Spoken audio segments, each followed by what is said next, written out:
Okay, good morning. This is the New York City Board of Standards and Appeals Public Review Session for March 25th, 2019. We begin the appeals calendar. Item number 1, 2017-144A, 2535 44th Street, Queens. Do I call the other one together or leave it separate? I think so. You can call it together because the comment is about both. Okay, item number 2, 10379BZ. Both is 2530 44th Street, Queens. Hold on. One of the mics.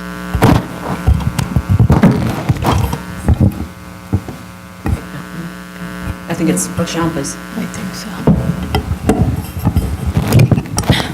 Thank you. Yeah. Oh, did you know? Sorry. Okay. All right. So on this one, DOB issued the following letter. The department has completed a preliminary review of the applicant's proposed plan submitted with the February 13, 2019 cover letter and advises that the applicant may proceed with filing the proposed work under the currently disapproved Alt-1 job application or file as a separate alteration type 2 application, provided proposed plans comply with all applicable laws. They will be approved, and applicant may proceed to permit without needing to wait for the variance to be granted. However, the department will not withdraw its application to revoke the C of O until the board grants the variance to allow the three-family dwelling and an amended CO has been issued reflecting the amended variance.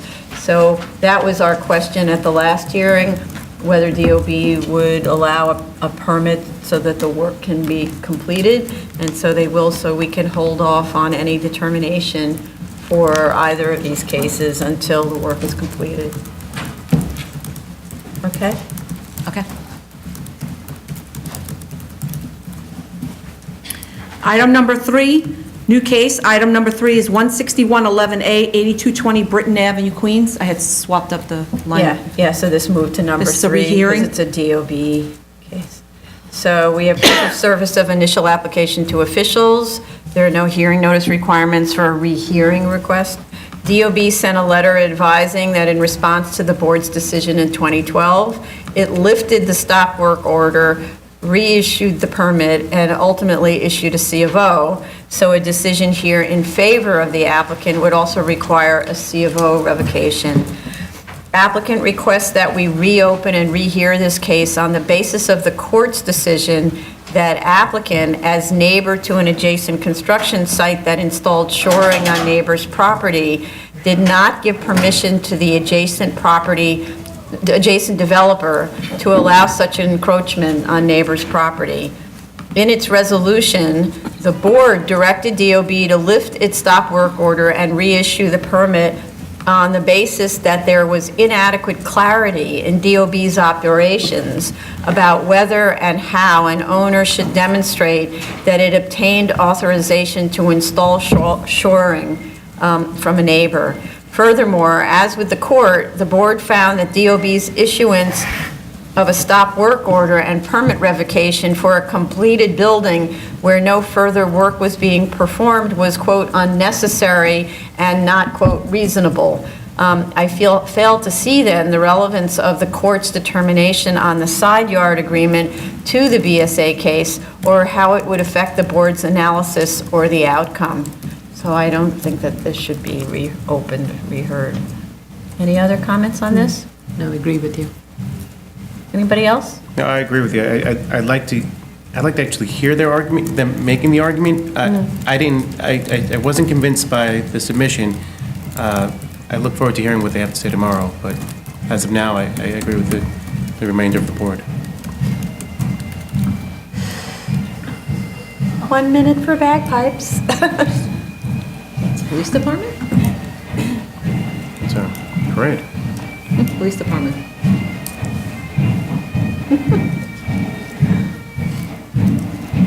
It's the parade, so. It's going to be long, the whole thing? Well, we could talk over it. Yeah. Okay. Yeah. Okay. Special order calendar, I'm sorry, may I go on? Yeah. Special order calendar decision items. Item number 4, 81387BZ, 110 Borum Place, Queens, Brooklyn.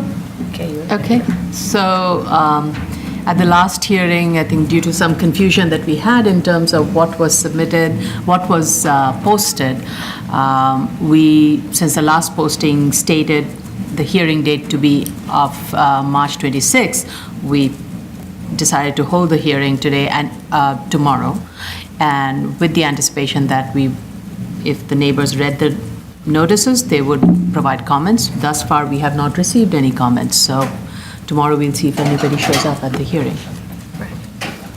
But the picture that was sent to us, it doesn't indicate that the posting was in the lobby. It was just a picture on Right. this board.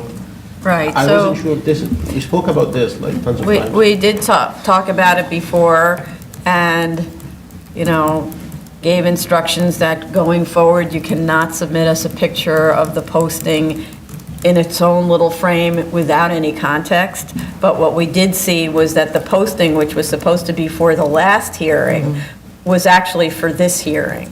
So at the very least, assuming it's posted in the lobby, even though you can't tell, people might come to tomorrow's hearing, and we would have precluded them from being heard if we had decided the case at the last hearing, so. If I could just remind everyone, at the last hearing, Mr. Becker provided a new photo. Yeah. And you said this one gave you an idea of where it was posted, so then Oh, we did okay. actually provide a okay. follow-up, Okay. giving more clarity as to where it was, so that was Okay. kind of closed last. It's just that he put March 26th instead of February That was 26th. Ms. right. Matias looked at the posting and was like, oh, actually, it doesn't say the Yes. right date, and so that's So what we we're here. do have a photo in our records indicating that it's taken. He said that he would submit it into the record, so. Oh, he said- didn't. Oh, okay, well, we'll ask. But it was handed out. It was handed out, but it's not, it Yeah, needs the to be hard copy submitted should have been- electronically. Maybe I it's in the recall file. there, You could put in- So there's nothing, so nothing was added to the record since the last hearing. So if that's the reason for Commissioner Got it. Shanta's confusion, because if he submitted a photo at the hearing, we review a lot of cases. Sure, okay, so if the direction to Mr. Becker when he's reviewing this is to submit the photo he provided at the February 26th hearing, submit that electronically. Yeah, okay. Continued hearing item number 5, 42929BZ, 4801 Kings Highway, Brooklyn. One second. Oh, I'm sorry, go back to Borum. Just a second. Just a second. Okay, sorry. So we're on item number 5, 42929BZ, 4801 Kings Highway, Brooklyn. Okay, so the applicant has submitted revised plans indicating that the fuel pump has been shifted to provide for additional space for the vehicles to enter the drive-through. Our main concern was the drive-through was partially on another lot that was not before us, and that the curb cut also needed to be shifted to that. So to address all of those concerns, they have moved the fuel pump away from the abutting properties. This will allow for additional space for the vehicles to enter the drive-through lane and also access the fuel pump. The curb cut along the Kings Highway has also been shifted towards the southwest direction, more along the pump. So again, this is to minimize vehicles going through the abutting property. The drive-through is now entirely located on the subject premises. So that was a direction we had clearly given. They are proposing chain link fence to be replaced with a high 10-foot fence with buffer barrier, sound buffer barrier. They're also proposing, the applicant is also proposing to move the western wall, which is along the 48th Street, inside to allow for more planting on the outside along the street frontage. So I just kind of want to be clear what is the depth of that landscaping strip that is being proposed on the outside of the wall, and is there enough depth to allow for a reasonable, healthy landscaping. The signage, there was some confusion with regards to the signage analysis, since the site has 3 frontages. They have provided a revised signage, though I think the sign analysis, frontage analysis is still incorrect, specifically with regards to sign number 1. Sign number 1 is facing Avenue H, And it's a sign, I'm assuming, is double-sided, so it would be visible from Avenue H and also from 48th Street frontage, so that needs to be accounted. But you don't count it twice. If it's a back-to-back sign, you only count it once. You only count it once? Yeah. I think okay, so. So then you pick which one you're going to credit it to. Okay, then, and then in that case, signs 3, 2, 4, and 5 should be counted towards Kings Highway. I think it's been counted the other way. So it's a little bit of clarification at tomorrow's presentation would be helpful. The main community board had recommended that the access from East 48th Street curb cut be closed. And applicant provided a transportation analysis study with trip gens and trip assignments and an alternate access analysis also. So they provided an analysis of if 48th Street is closed, what would be the traffic flow and how that would affect. If the curb cut. Sorry, if the curb cut along East 48th Street is closed, how would that affect the traffic flow?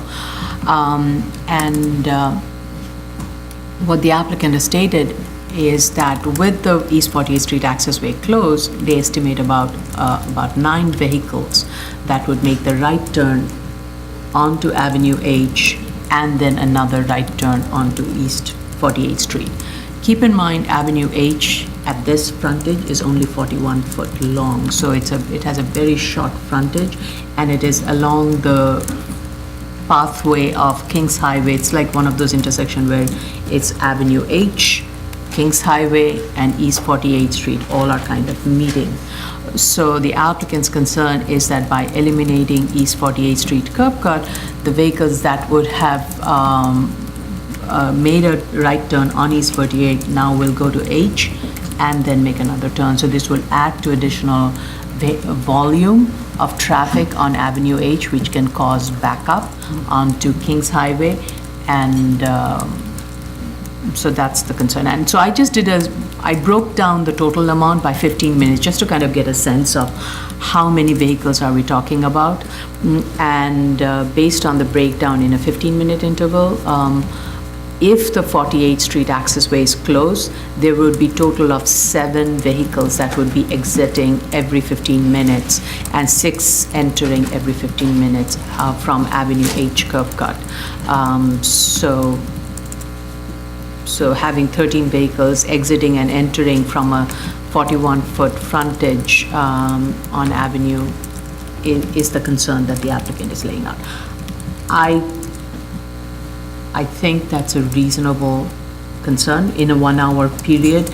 If you're going to add every 15 minutes, 7 additional vehicles, that will create a little bit of a backlog within the site, and also may affect the traffic flow, especially the traffic flowing along Kings Highway.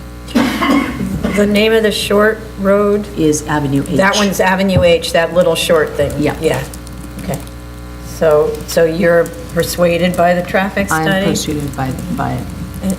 Anything else that you wanted to add? No, so I'm having a lot of trouble with this application. So, and it's not so much, convenience store versus not convenience store, it's all about this drive-through. There's heavy reliance on the acoustical fence that's adjacent to the residential property to solve all of the ills of a drive-through that's not there, right? They're asking to put it there, right? This is already a gas station that already has a convenience store, and they want to expand the convenience store, which is understandable. But for me, the issue is totally about the drive-through. The drive-through, where the cars drive, is only 10 feet away from the from the residential lot line. And it's so kind of unfairly laid out because there's a major commercial use on the other lot line. It's a huge parking lot. And because of the way that they've addressed the location of the building and its orientation, it's forcing the cars up against the resident as opposed to up against the commercial. And it seems to me if they simply flip the orientation of the building or flip the orientation of the addition, you'd be able to well, if you flip the orientation of the building, you could completely avoid using the residential as your access point or as your exit point. If you flip the orientation of the addition, you'd leave enough room, you'd leave like 20 feet away from the residential to have a very dense, I'd have to say forested buffer. And then I wouldn't be so concerned that, like, why should this one homeowner pay the price of, it's going to be a Dunkin' Donuts. You know how busy that's going to be? Constant cars all morning, starting when they open, whatever it is, at 6 a.m. or 5 a.m., or I don't remember what the hours are. So, so I just think that, and the reliance on the sound barrier that they say, it comes without an analysis. It just says, we think it'll be good. There's no analysis, but I don't think it's fair to rely on a barrier and force this one homeowner to carry the weight of someone else's business. And also, in terms of the the effect of the drive-through on traffic. So, when you look at the maneuverability diagram and you look at what happens by retaining that curb cut on H, you see a collision of the cars that are leaving the drive-through versus the cars that are coming into and leaving the pumps. They overlap each other, and there's absolutely no way that shows in the traffic pattern of it being regulated. So what you will have, and basically, unless you want to make a, I think it's a right turn. Yeah, right turn onto 48th, the one on the north, or on the top of the page. Unless you want to make a right turn onto 48, everyone is going to go through that little curb cut because they don't want to make a right turn. So that little curb cut will be in constant interference with people coming in or leaving from the pumps. And so, which is why I don't think you should have that curb cut on 48th, because it's creating a traffic hazard. And I'm not a traffic specialist, that's why there's DOT. I don't feel comfortable about doing this without DOT's review. And we just received this kind of thing. Yeah, that's the one. So there's a maneuverability diagram that shows the cars in 3 directions bypassing, overlapping each other. So were they going to have a policeman standing out there saying you, or a traffic light that says don't go on each one of those functions? They're not. I think one of the maneuverability issue can be minimized, and this one I had questions about, is the entry from 48. If you just do the exit, you actually simplify the bottleneck that is happening on the inside. If you eliminate the entry from 48, it's much easier, because I think the number of vehicles entering from 48 would be much less, and the exit also will be much less, but by taking away by minimizing that conflict at H turning onto 48 would free up the intersection that you're concerned about within the site. So allow for the Kings Highway and Avenue H, which are the main thoroughfare, to be both entry and exits, and allow for 48 to be only exit.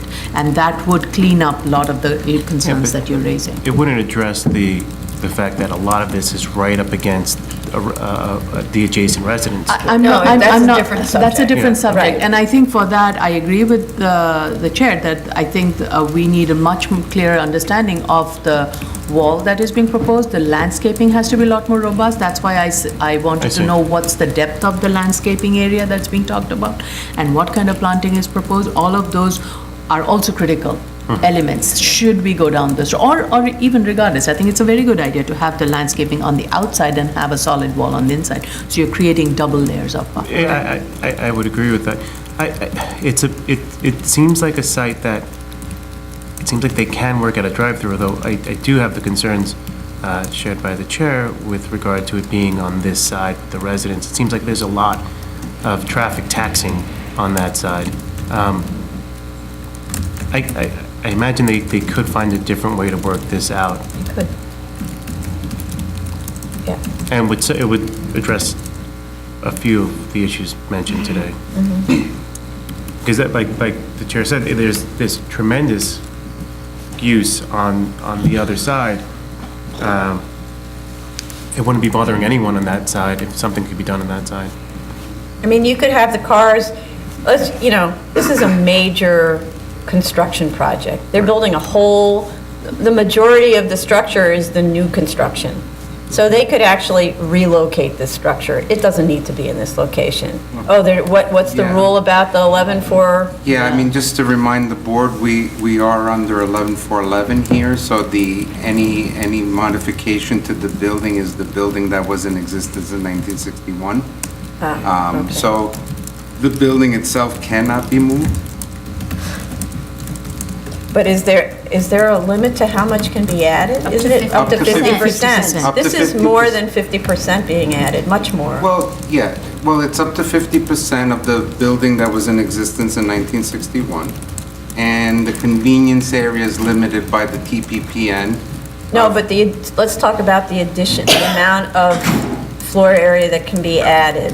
So the existing what's being added is much more than 50% of the existing building.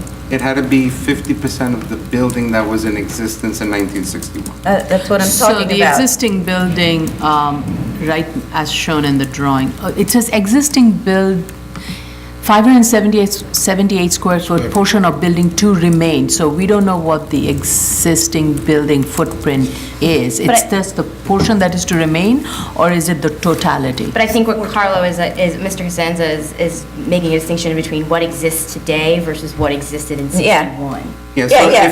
if they- The real question is, what was the square footage of this building in 1961? They're entitled to 50% of that. Of that Right, building. right, no, understood.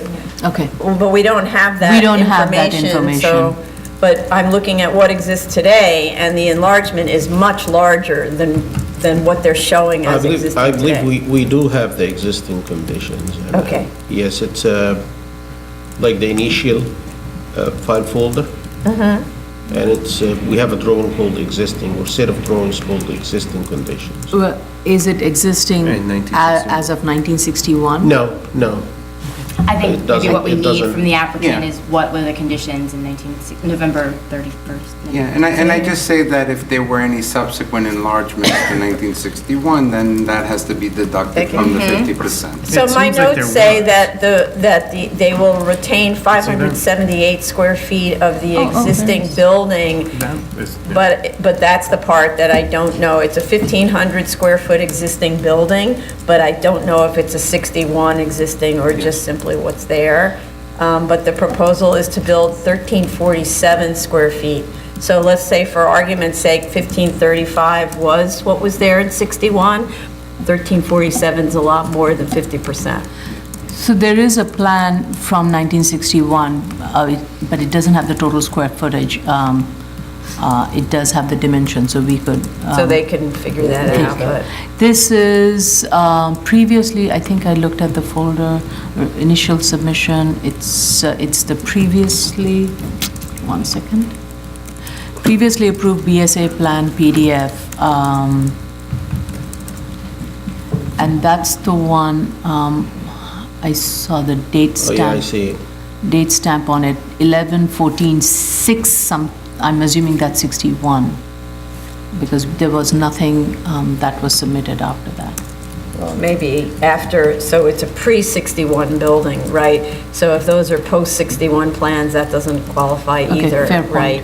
So we need that information, but to the point that, okay, you can't tear it down, but you can reorient the addition, assuming you can even have this much of an addition.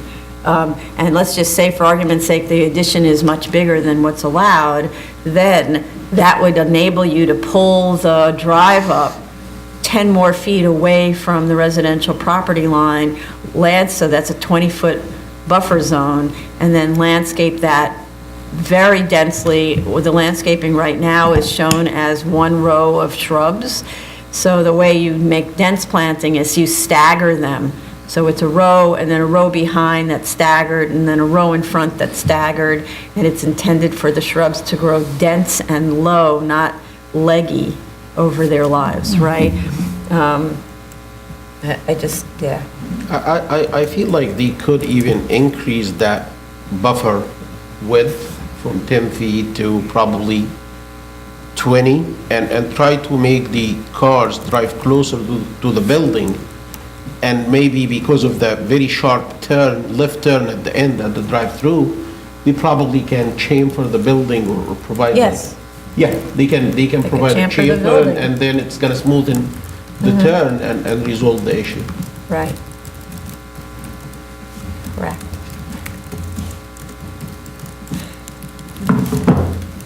Yeah, that's totally correct, yeah. But let's go back to the addition size issue. If they have, back in 1961, let's say 1,000 square feet, if this is existing today, my understanding is they have the right to add up to 500 square Correct. foot. Do they have the right to tear down 900 out of the 1,000 and then build the 900 plus 500? up to 500? Interesting question. Don't know. Can you repeat? Is that possible? Are they allowed to essentially demolish the existing building, Because leaving that's what just they a are doing. little, just to say it's still there or something, and then add another, basically 1,500 square feet again? I think if it's an alteration. If it's still fine, considered an alteration and too. not a new building. Right, because the section is alterations, enlargements. or Extensions or enlargements, right? Right, 11412. Yeah, That's what they filed. it's not reconstruction. Yeah. Okay, and then just, this is a comment I made at the last review session. Fire department issued violations that need to be corrected. And we received letters since the last hearing, 2 letters in support and a new letter of objection, which is concerned about noise and traffic caused by the convenience store. So this is something we're talking about too, but that's something the applicant has to address. Okay.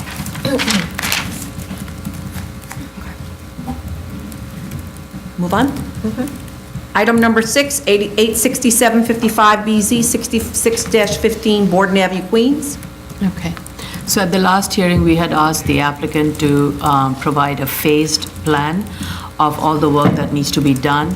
The applicant has submitted that, and it's proposing 3 phases of work. First phase would be removal of trees, debris, relocating the dumpster in the new enclosure, replacing the fence, replacing the light and adding shields, removing the sign pylon, bollards, and asphalt. Phase 2 would be the in-ground planting in front on the east side and along the west side. I guess that's along the Borden and the Clintonville frontage. And phase 3, And phase 3 would be the planting in the rear of the building and then replacing the asphalt. I think that's what we had discussed, and I really appreciate the applicant working with us and providing this detailed plan. The phase plan, I thought, was very helpful. Going forward, it's something on such projects it would be good to have. And you're good with the planting? I am good with it based on the comments that we had received, but, and it's provided by a landscape architect, so. No, in other And it was words, all in-ground planting is what we had, Yes. what we wanted along Clintonville and along Borden, which is Right. what they're proposing. right, and they did put, because they have a shadow problem in the back of the building, so they're doing rhododendrons as Right. opposed to pine, evergreens. Though I think in the graphic, hold on, let me just pull out the plan. It showed some nice-looking big plants, not rhodos. No, those are big, they're big rhododendrons, if you plant them far enough apart, get really The bushy big, ones. Yeah. Okay. Yeah, if you use the right variety. Okay, all right. And it actually says that on the plant. Yeah, It yeah. says that they grow to be 6 to 8 feet high or something Right, like that. right. So that's what we wanted. We wanted it to be densely planted in that back area, but they can't do that until the addition to the building is completed. Right. Yeah. Okay. Item number 7, 22300BZ, 272 West 10th Street, Manhattan. Yeah, and this one, we were waiting for LPC. LPC, but let me just finish. We were waiting for LPC to indicate whether or not it was okay for us to close the hearing. What we got from the applicant was an email correspondence with LPC staff, where, unless Veronica has additional information besides that. They said they are waiting on it. On Friday, when I spoke with the applicant, they said that the architect is providing the renderings that staff, LPC staff needs. So it's an ongoing process, and they will submit stuff to us as soon as they get it. Okay. So we might get 5-minute action updates. Okay, so that was my concern. That wasn't an email from staff saying, good to go. It was an email from staff We'll get saying, back we'll to you. look at it, Yeah. right? In the meantime, we reached out to LPC chair and council to see what their opinion is of us moving forward. So hopefully we'll hear from them today. Otherwise, I don't feel comfortable about closing this. They were supposed to provide a rendering, right? That's what LPC staff wanted to see. No, it's not a rendering. They're always looking to see visibility. That's right, So to it's not, determine the it's not a visibility. rendering. They do special kind of studies to Sorry, see I- whether, whether there's visibility of in the Right, change. And if right. there is, it has to go back to the commission. So, Item number 8, 26-02BZ, 1680 Richmond Avenue, Staten Island. So I think at the last hearing, we wanted more clarity as to the status of the remediation plan and why that is affecting the applicant's ability to complete the work and proceed with the securing a CO. The Arcadis is the consultant that is, I think, handling all the remediation work. They provided a detailed chronology, and they provided what is called the receptor evaluation report that was submitted to DEC in 2018 to requesting a closure of the spill. There's a letter that has been submitted from DEC dated October 10, 2018, and I think that was the one that we were having discussion as, is it really a closure report? But it also followed with a chain of correspondence of email that indicated that the applicant, the DEC project manager was going to submit a closure report, and that was the letter that followed subsequent to that email. And according to Arcadis, after they received the closure approval, the monitoring wells were abandoned in December and January of 2019, and the two-phase 18, 19. sorry, 18 and 19, thank you. Two-phase extraction system still remains, and it has not been in use. Arcadis states that removing process of this two-phase extraction requires coordination with many subcontractors, and that should be happening by the end of this month. It requires disconnection, lifting, and transporting it for removal, and that requires coordination with several subcontractors. but in other words, the remediation is done and they It's can take done. out the equipment. That's what And they're we'll do stating. that, yeah. Right, right. And once the TPR, the TPE structure is removed, then according to High Point, they can proceed with finishing the layout of the parking and stripe it.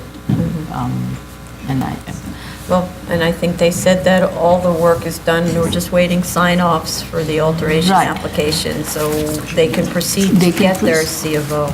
Right, and the letter, there's also a letter that was submitted by High Point, that's the engineer and the architect of record, saying that they're pursuing DOB sign-off for CO, so I would like to know what's That- the that- latest on that? yeah, It's okay. just, have they submitted a draft, what all documents they need? But this is just an extension of time to obtain, so we Right. have they're pursuing sign-offs, which means they're very close to obtaining a C of O. So sign-offs just, Do we not typically get some documents? no, so sign-offs just means that the electrician did the work, and the electrician has to go sometimes with the electrical inspector, and they sign off that the work is done according to code and to plans, and then the electrician signs off the job, and the inspector signs off the job, and that gets put in the file. But you don't get a C of O until all the trades that are required to sign off have signed off, right? So pursuing sign-off means that both they're trying to get the electrician to sign off the job so that he qualifies for an inspection, and/or they're waiting for the inspector to come and visit the site. You know, it's like this process, but it indicates that all the work was done on the job, and that the fact that they're just pursuing sign-offs means the CO is 6 months away or something like that, right? Okay, so I don't think we got a clarity as to how long they need to get this year. That was one of the questions we had, like how much of a time they need to, Right. for the extension. The documents were not clear. So I would say before we think about the extension, my concern is one of the conditions for our previous grant was the removal of the temporary structure. Yes. That was a condition of the April 14, 2015 grant, I guess. And the fact that they are mentioning that the remediation is done back in 2016, they say a two-phase extraction, which is actually the remediation system, remains like not in use since 2016. So my understanding is that they are done with the remediation since 2016. Yeah. So why is this temporary structure still in place? Why whoever is waiting to remove that and they need until 2 March? And if they need until 2 March to remove it, I would wait until we get an affidavit saying that end of March is not so far, it's around the corner. So Right. let's say we can schedule this for like a shortly, and if they get us something saying that even the removal process is in progress, some photos, we could move forward with that. But without getting this, I'm skeptical to like They're grant. just going to leave this there. You're concerned they're just going to leave that there? Yeah, and not- because remember, removing this cost money, not just this, but removing this will allow them to add some more parking. So we want to, we at board, at the city, want to get this done as soon as possible and switch the space into a usable space. That's true. That's true. And by the way, this is a 2002 variance. So they said they couldn't do the work until the tenant vacated, 15 years later. So to that point, right, and it's condition, and it had conditions. So I think that's reasonable, but we can talk about it more tomorrow. So, okay. Sooner is not usually better. Yeah, So right. for the owner. Yeah, exactly. I'm also hoping that tomorrow we can get a little bit more clarification on the timeline and the status of the TPA removal, because they said it would be March. So they must be in contract or in discussions with all the various subcontractors to get their timeline in alignment. I agree with, Well, they're trying, Right. right. I'm not sure if they need to talk to new contractors. They already have a contractor who put the system in place. Yes, And they're in whoever- charge of the system. Look, whoever puts a well takes it out. Yes. Whoever puts I'm not something- disagreeing, I'm not disagreeing with you, but since it's been stated in the way, I'm taking the benefit of the doubt, giving them the benefit of the Yeah. doubt, that they have reached out to all their counterparts to get their ducks in a row so that this can be removed, and I just would like an update on that tomorrow. Okay.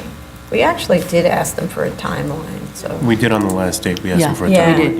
We didn't really get one. We we instead got got the this- state of affairs today.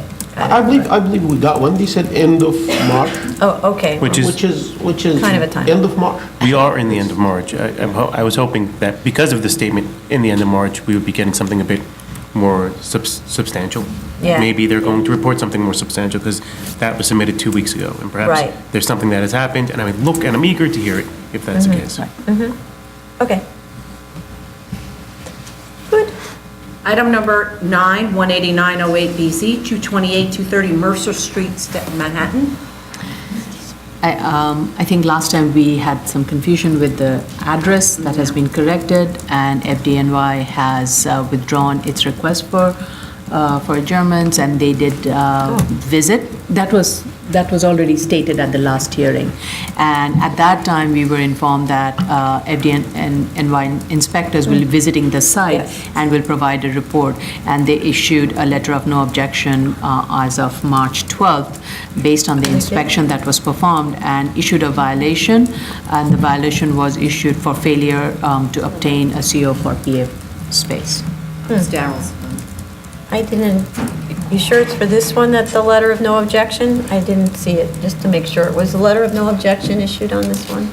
Because there was one issued on the next one, also on March 12th, so I want to make sure we're talking I about the will right make application. sure I reviewed the Okay. right one. Just give me a minute.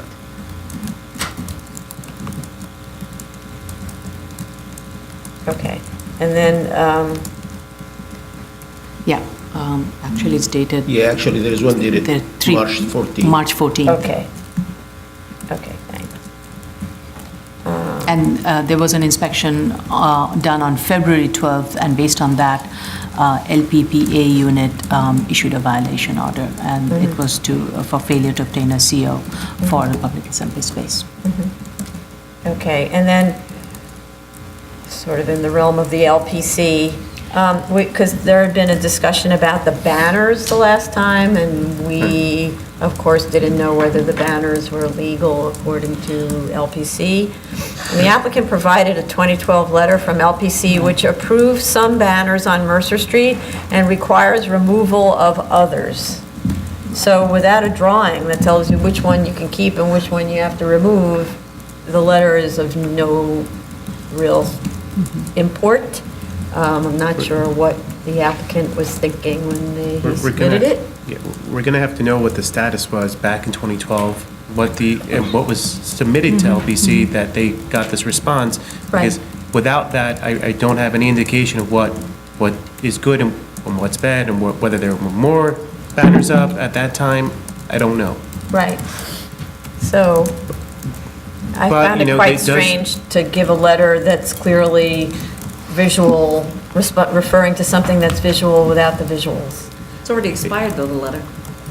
And maybe, but nonetheless, it says, take down those banners and you can keep those banners.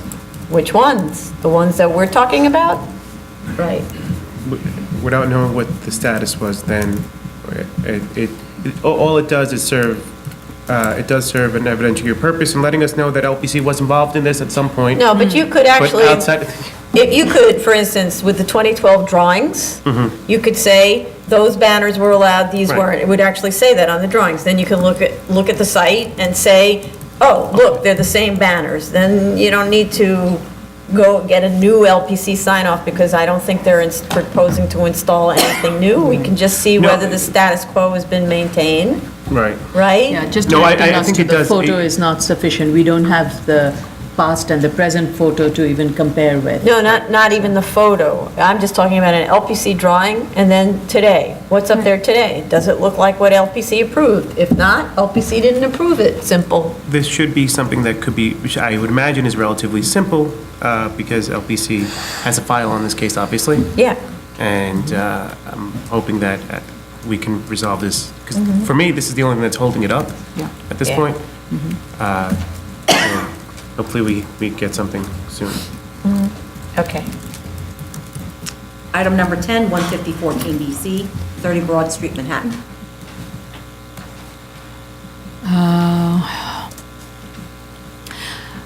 So at the last hearing, fire department wanted an amendment to Alt 1 and the PA application, and that it should be done prior to the decision. In response to the fire department comments, applicant provided an Alt 1 application and PAA. They were filed. I have to say, I'm a little unclear when I look at these documents. Oh, okay. So the Alt 1 was filed in 2016. It was processed on 1/9/2017. However, the application approval is from 2015. And the DOB application for PAA filing was filed on 3/1/2017 and processed on 3/20/2017.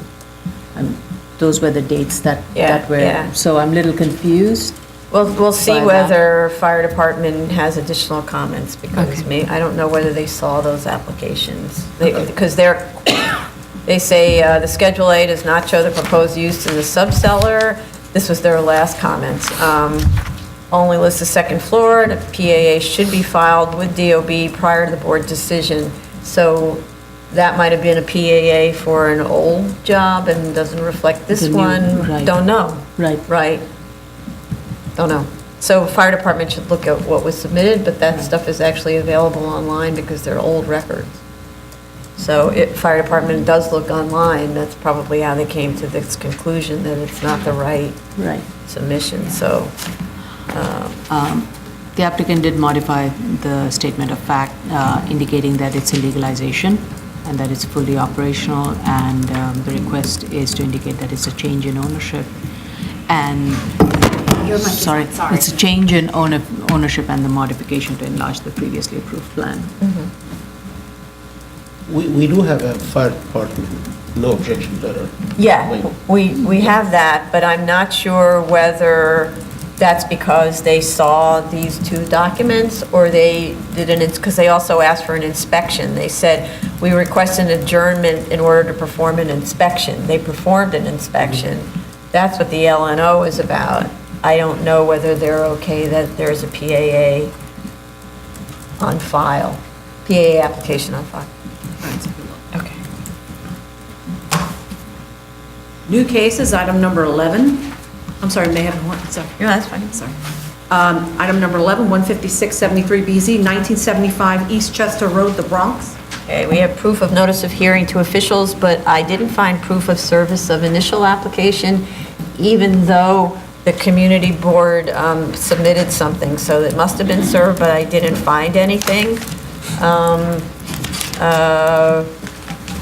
They need to provide proof of compliance with all conditions, namely provide a photo of the recapture sign in the garage and sample lease with the recapture provision.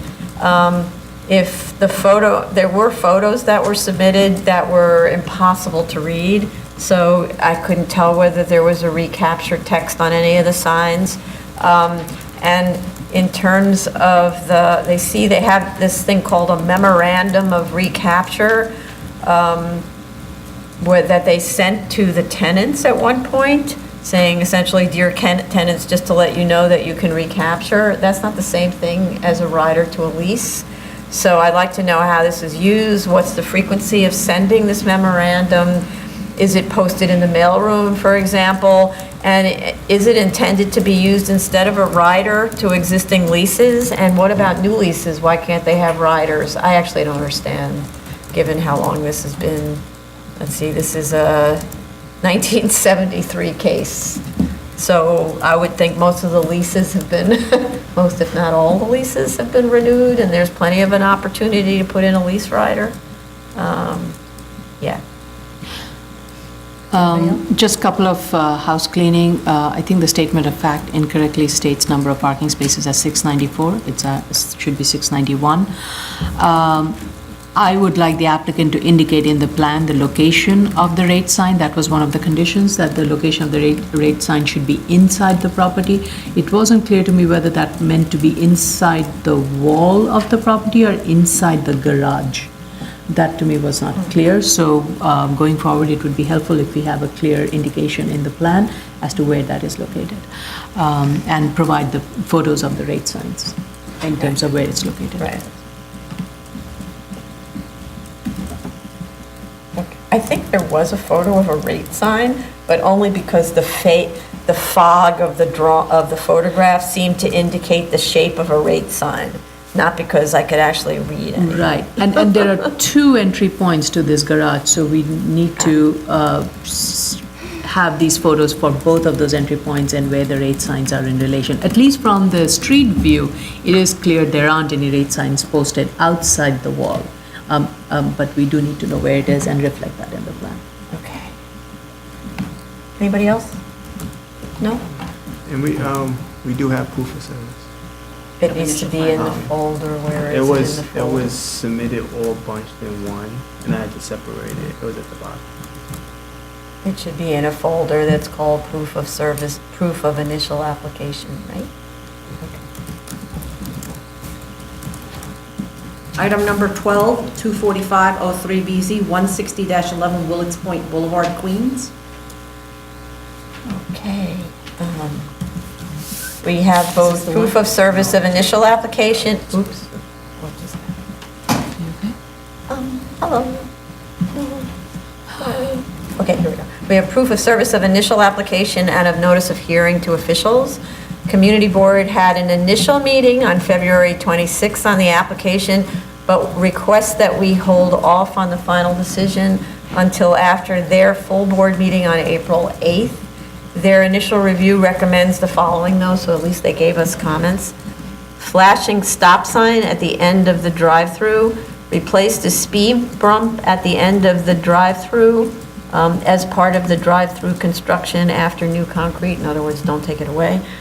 Put sign for additional parking in a more visible location and make the sign larger. Push back the curb cut for the entrance to the drive-through. Push back the curb cut by per browse menu board at the drive-through. Confirm that parking meets requirements for ADA accessibility. Confirm efforts to speed up drive-through. Yeah, okay. The statement of facts actually doesn't really describe the site correctly.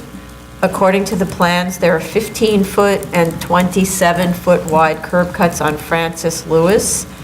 One 25-foot curb cut and one unknown, so unlabeled type of curb cut. It doesn't actually tell you it's a curb cut. It's sort of a curb cut condition on Willets and some sort of exit onto adjacent property that's described as formerly known as 19th Avenue. Curb cuts have to be dimensioned on the proposed and existing plans, and we have to understand what is that cut that goes off into somebody else's property that doesn't really look like it's a improved road. The proposed plans don't show where the pickup window is, and I'm not understanding how the reservoir spaces work if the order board is well before the 10th space. So they need to show how that works. So that's not really reservoir if you, if there's no place to stand. The community board seemed to have an issue with this by requesting efforts to speed up the drive-through. I'm wondering whether patients are lining up on the street because of the proximity of the order board to the street, actually. One photo that I found on a commonly sought website showed two queues of cars with the last car waiting partly on the street and partly on the sidewalk. So clearly there's a problem. The queues force the cars to be on the sidewalk and in the street. And I'd like to know what's the status on correcting the size of the sign on Willets Point Boulevard. They need to show the signage dimensions on the drawings. And what's currently shown on the drawings is only the mounting heights, which is useful for the sign installer, but not for us. Any other? Okay, so with regards to the signage analysis, they need to include all the signs. I think based on the elevation drawings, there are additional McDonald's symbols, which was not there based on my site visits. So either it's been proposed or it was just incorrectly put there and could be a drafting error. So I would like the applicant to verify that. They need to provide lumen spread study and what are the hours of operation for the drive-through. The reason I asked for the lumen spread is because the residential building that abuts it has windows facing the parking area, so we definitely need to ensure that there isn't an overspillage of light. Based on the site visit, I noticed something interesting. The ADA designated parking spaces was not being used as ADA parking spaces. I did notice that spillover from the drive-through, that actually what, I didn't see the spillover, but what it was doing is that it, given where the curb cut is locating, it made it difficult for me to get into the parking area because of the way the curb cut is located. And this curb cut is for both the drive-through and for vehicles entering to park. And so I do think the community board's recommendation of widening the curb cut would address some of that, because that also adds to the little bit of the spillover of those vehicles that are wanting to get in and park their vehicles. And the landscaping, especially abutting the residential, does need a little bit more sprucing.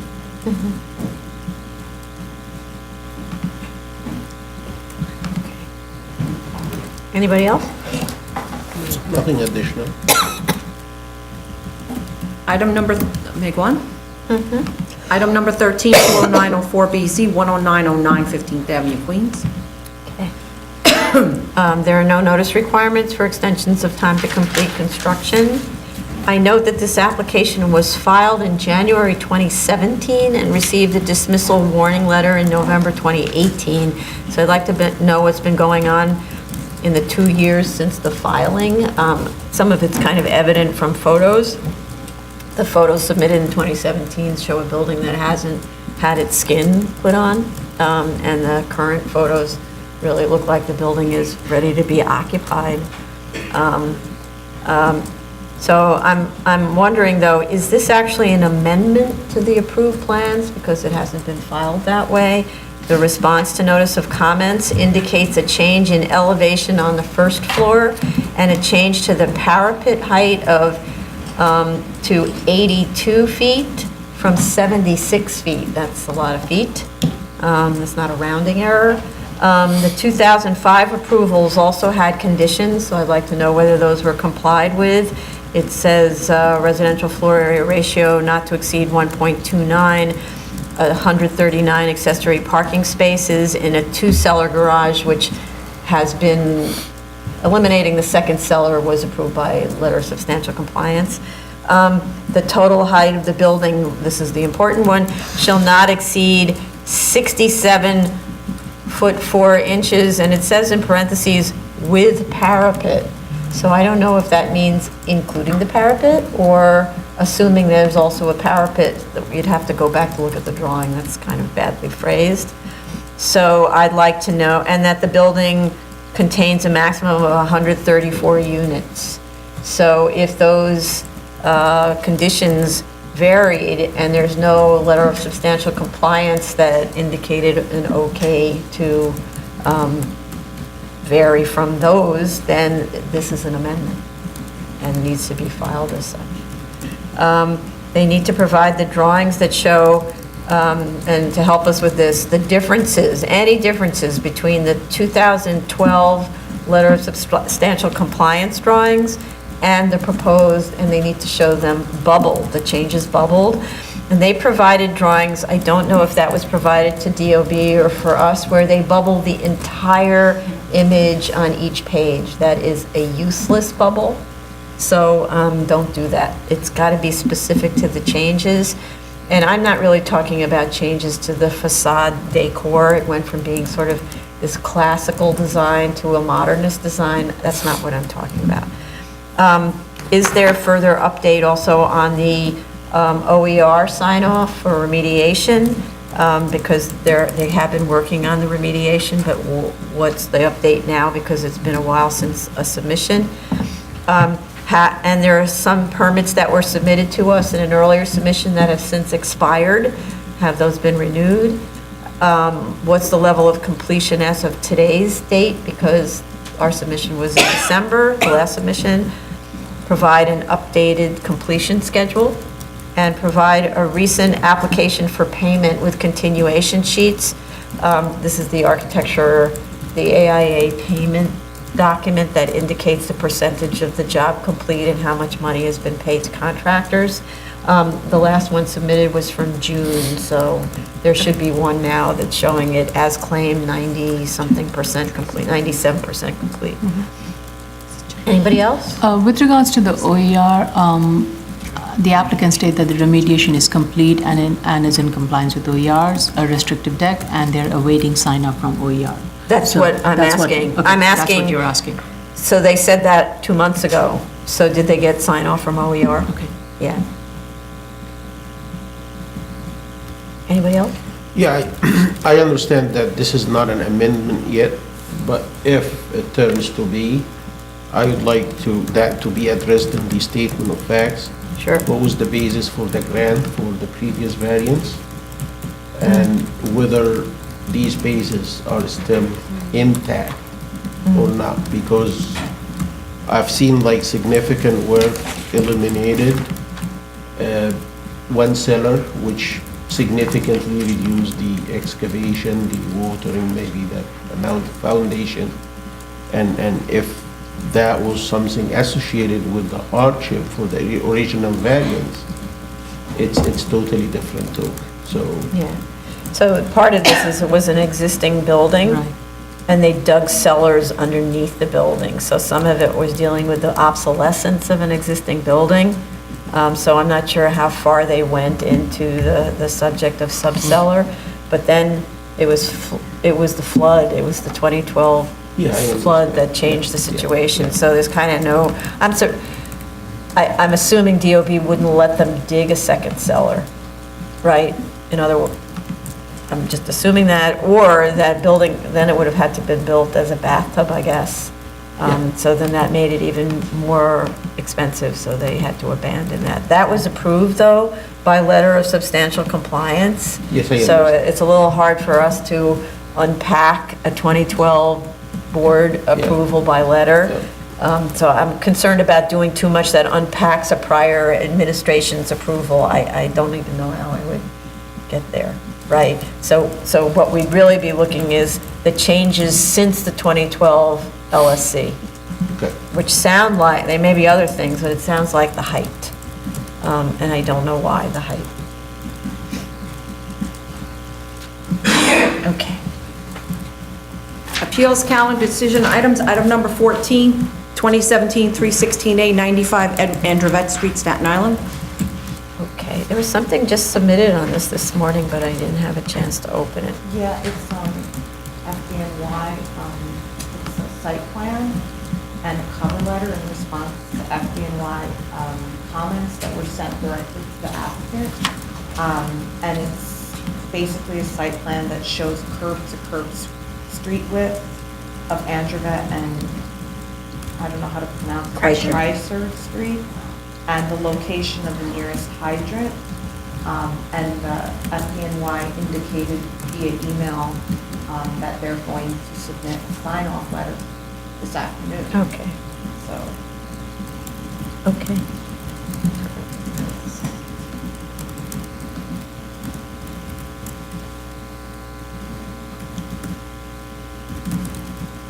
Okay. And I believe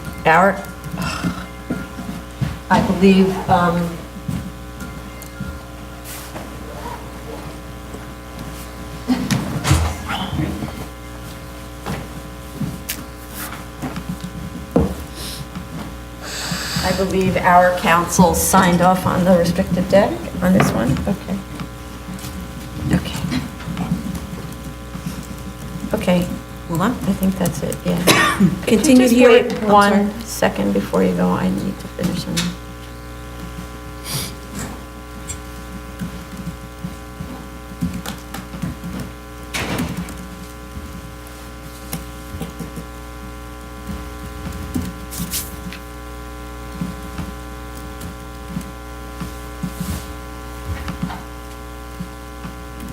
Okay, go ahead.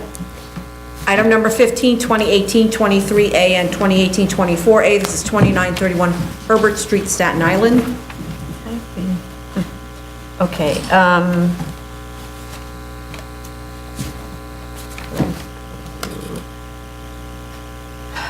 we were waiting for fire department review, and I don't know whether fire department did actually submit something, and widening of the street bed in front of the entirety of Lot 1, which was a long discussion, and I don't know how the applicant is going to be responding, but as far as I can see, nothing was submitted. And then there was a restrictive deck, and It was, I reviewed it, yes. and it's, Yeah, it's fine. okay. So we do have sign off of the restrictive deck, but we were waiting for fire department review, and I was pretty insistent on that the entire frontage in front of Lot 1 needed to be shown as a future sidewalk widening, street widening really with a sidewalk. So, but I don't really know why nothing was submitted. I also wanted some clarity with regard to whether the property that is adjacent to these two properties and is fronts on the map street, whether that property is owned by the same owner or applicant, because of... It is owned by the same owner. Which again brings that same question up as to whether or not this is available to, this GCL 36 is available to this applicant, because as in Browse,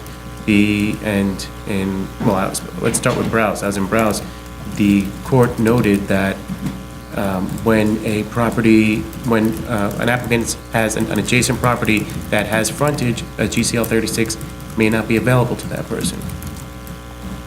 Now, I Not believe an that adjacent property, when the property has frontage. when the property, if they own Lot 1 and 2, and Lot 2 fronts on a map street, Lot 1 cannot ask for GCL 36 if both lots are owned by the same person. Ah, okay. I think that's something that needs to be addressed. Okay.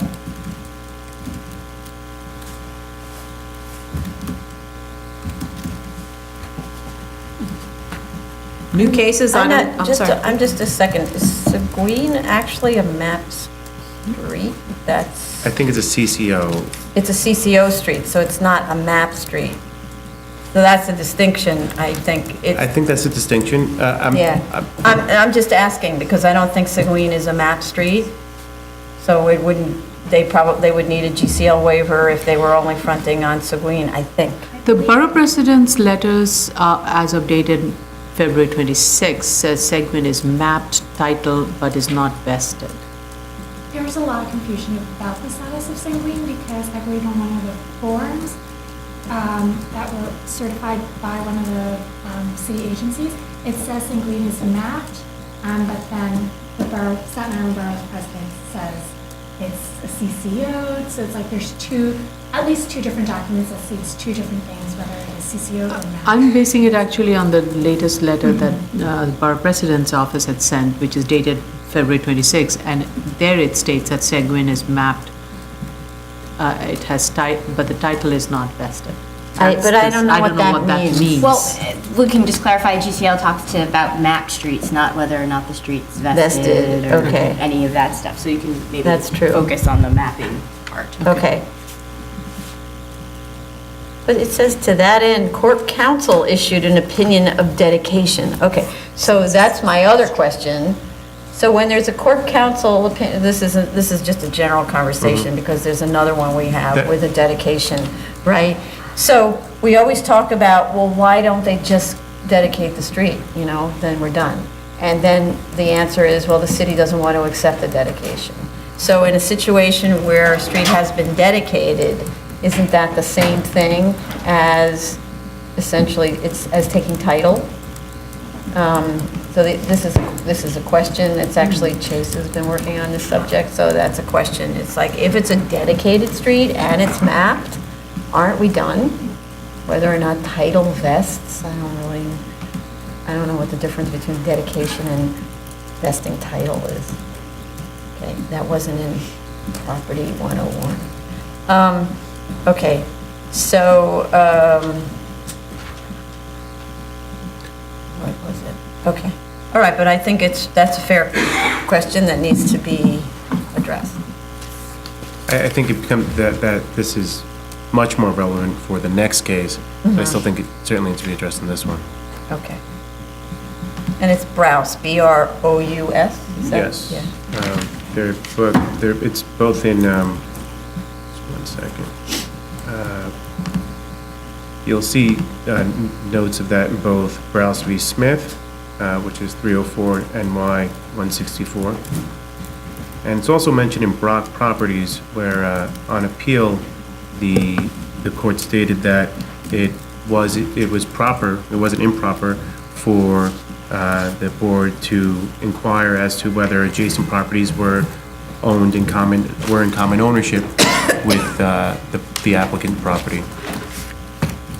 For the very reason of, both practical difficulty if you can find an exit through onto a map street. Right, okay. Thanks, okay. Move on? Mm-hmm. New case is item number 16, 2017-202A. This is 43 Cunard Avenue, Staten Island. Okay, well, this case has a lot more problems than just the adjacency question. So we have proof of service of initial applications to officials, but I think city planning was actually left out on that notice. We're also missing proof of notice of hearing. I didn't find it anywhere, nowhere. It's there. So we need to make sure it's there, otherwise we can't open the hearing. Community Board does recommend approval. However, we have a letter from City Planning stating that since the site is within the Special Hillside Preservation District, it should go first through City Planning review, since that review may change the nature of the project. This site is on the same Cunard Avenue as another project that we have before us, where we know the degree of slope is very significant. It's really hard to walk up Cunard Avenue. And so there are at least two reasons why we may not be able to hear this yet. First is that there's no notice, and the second is it should go to city planning first. But I also ask whether this is a situation where no BSA waiver is required under GCL 36-3, paragraph 3, because I think there must be C's of O on the street already. But it's, the subset, that subparagraph is specific in that those properties must have obtained a BSA approval. Like they must have gotten a GCL waiver through the BSA and then gotten All C's of of them? O. No. At least Any- one. one. At least one. one. I think there might be at least one that has, but I don't know. I didn't do the analysis for them because that's their job. I didn't find fire department comments. This is a very difficult street.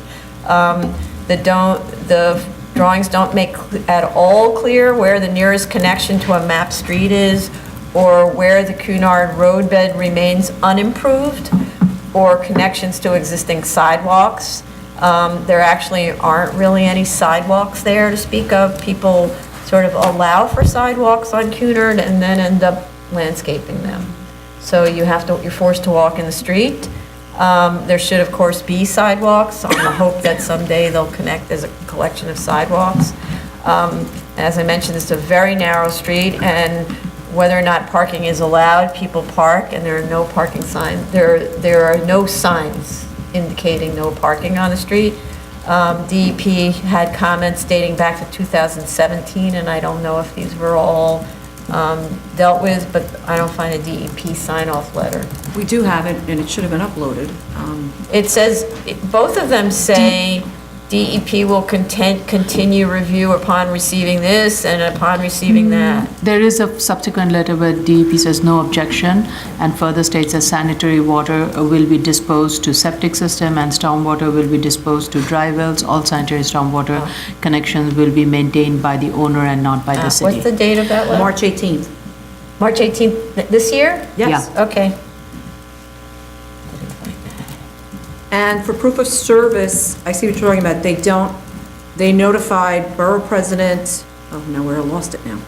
Yeah, no, I looked a few times. The proof of initial, city planning is left out, Proof of notice of hearing you're talking about but I also. don't find any proof of notice. Proofs of notice of hearing was done on March 6th, borough president, Staten Island Borough Office, and Staten Island Community Board, CPC, you're right, it's not. So is that in the folder? Where is that? That was sent to submit on March 15th.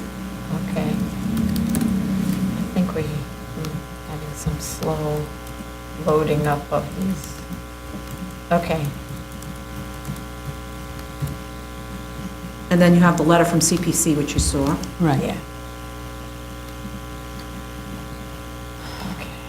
Any other comments on this? I think on this one, I didn't receive agree anything, with I'm you. sorry. I didn't receive anything from the borough president. I did reach out to him again. Okay. Yeah. I'm sorry, Madam. I guess at this point, it's too premature for her to give any of our internal comments because we need DCP to weigh in on it. And Yes, that but- would affect the site plan, that would, a lot of the other decisions. Right. But I think the larger question is, whatever they proceed, if how the tax lot has been carved out is kind of interesting, but regardless of how the tax lot gets carved out, I do think that one of the lots would not be fronting on the map street and therefore would need GCL. The question, if that happens, then there has to be a cross agreement, easement agreement that has to be with the other tax lot and that document. This is just to kind of notify the applicant they need to start working towards that and go through all the documentation that we typically require. But, Commissioner, wouldn't you agree that the lots did not have to be subdivided?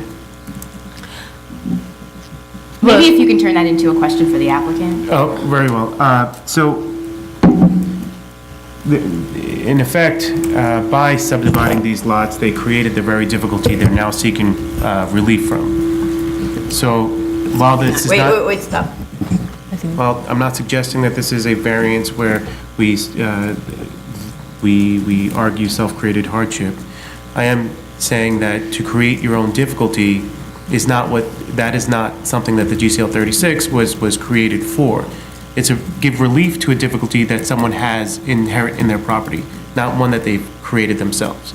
So when taking that would be the first step. And then the second step, which kind of leads into this happening or people doing this by design, is what the decision in Browse was discussing. You can subdivide a bunch of lots and say, well, you're not fronting on these other lots, and therefore I need a variance. And that's why the question becomes, well, does the adjacent property lot that you own have frontage? That becomes relevant because that will stop this type of creation of this needed for relief. I think I'm going by what we have seen in many cases. I'm not talking about the sites with 25 subdivision. We do see a lot of applications where it's a very long, narrow site, and it is with frontage only on one portion of the lot line, and it is divided into two lots.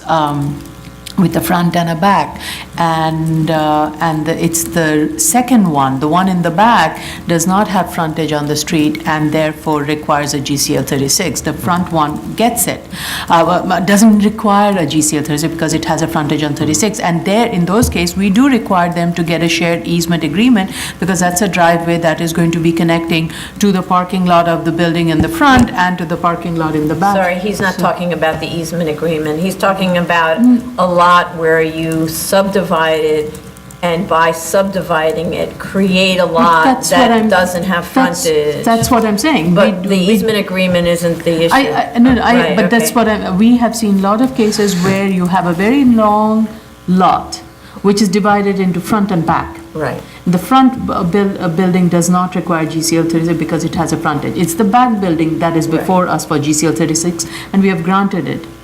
And there are several cases in the last few years. We actually granted one recently in Queens, which was divided into 4 zoning lots with 3 frontages and 2 not having frontages, or 5 lots with 3 having frontages and 2 not having frontages. So I think this is similar in that sense. Only thing is that this is not a lot that goes deep. It's a lot that is kind of more as a parallel, but only a portion of it has frontage to Cunard, and the rest of the lot does not have frontage of Cunard. We just have to flip the lot, which is going from front to back, to mostly on its side, and indicate that one portion of the side has frontage and the other portion of the side does not have frontage. And that's how I'm treating it. So for me, regardless of how you slice up this tax lot, to make it a legal lot that would be per zoning regulation, a portion of the lot will not have frontage on a map street. I understand. I understand what you're saying. I do. And this is consistent with what we have done of late, unless something has changed very recently that I'm not aware of. I just caution the board that we want to remain consistent with governing case law. And that is of great concern to me. And I think that we need to look at what we're governed by, and that should be how we decide cases moving forward. I'm not going to make any statements about what we've done in the past. I just want to make sure that moving forward, we're adhering to how this law has been, how the statute's been defined, and how it's been ruled. And if I could, what materials would you like to see or questions would you like the applicant to respond to in order to give you So, satisfaction? I would like them to review Browse v. Smith. I'd like them to review Broad Properties and versus Bachman, and try to and tell me if they are distinguished in any particular way. There are several parts. There are several places that one can make arguments. I'm not sure if they're going to be convincing or not, but this does require a bit more than saying this is how it's been done, especially when faced with law that says it should be done differently.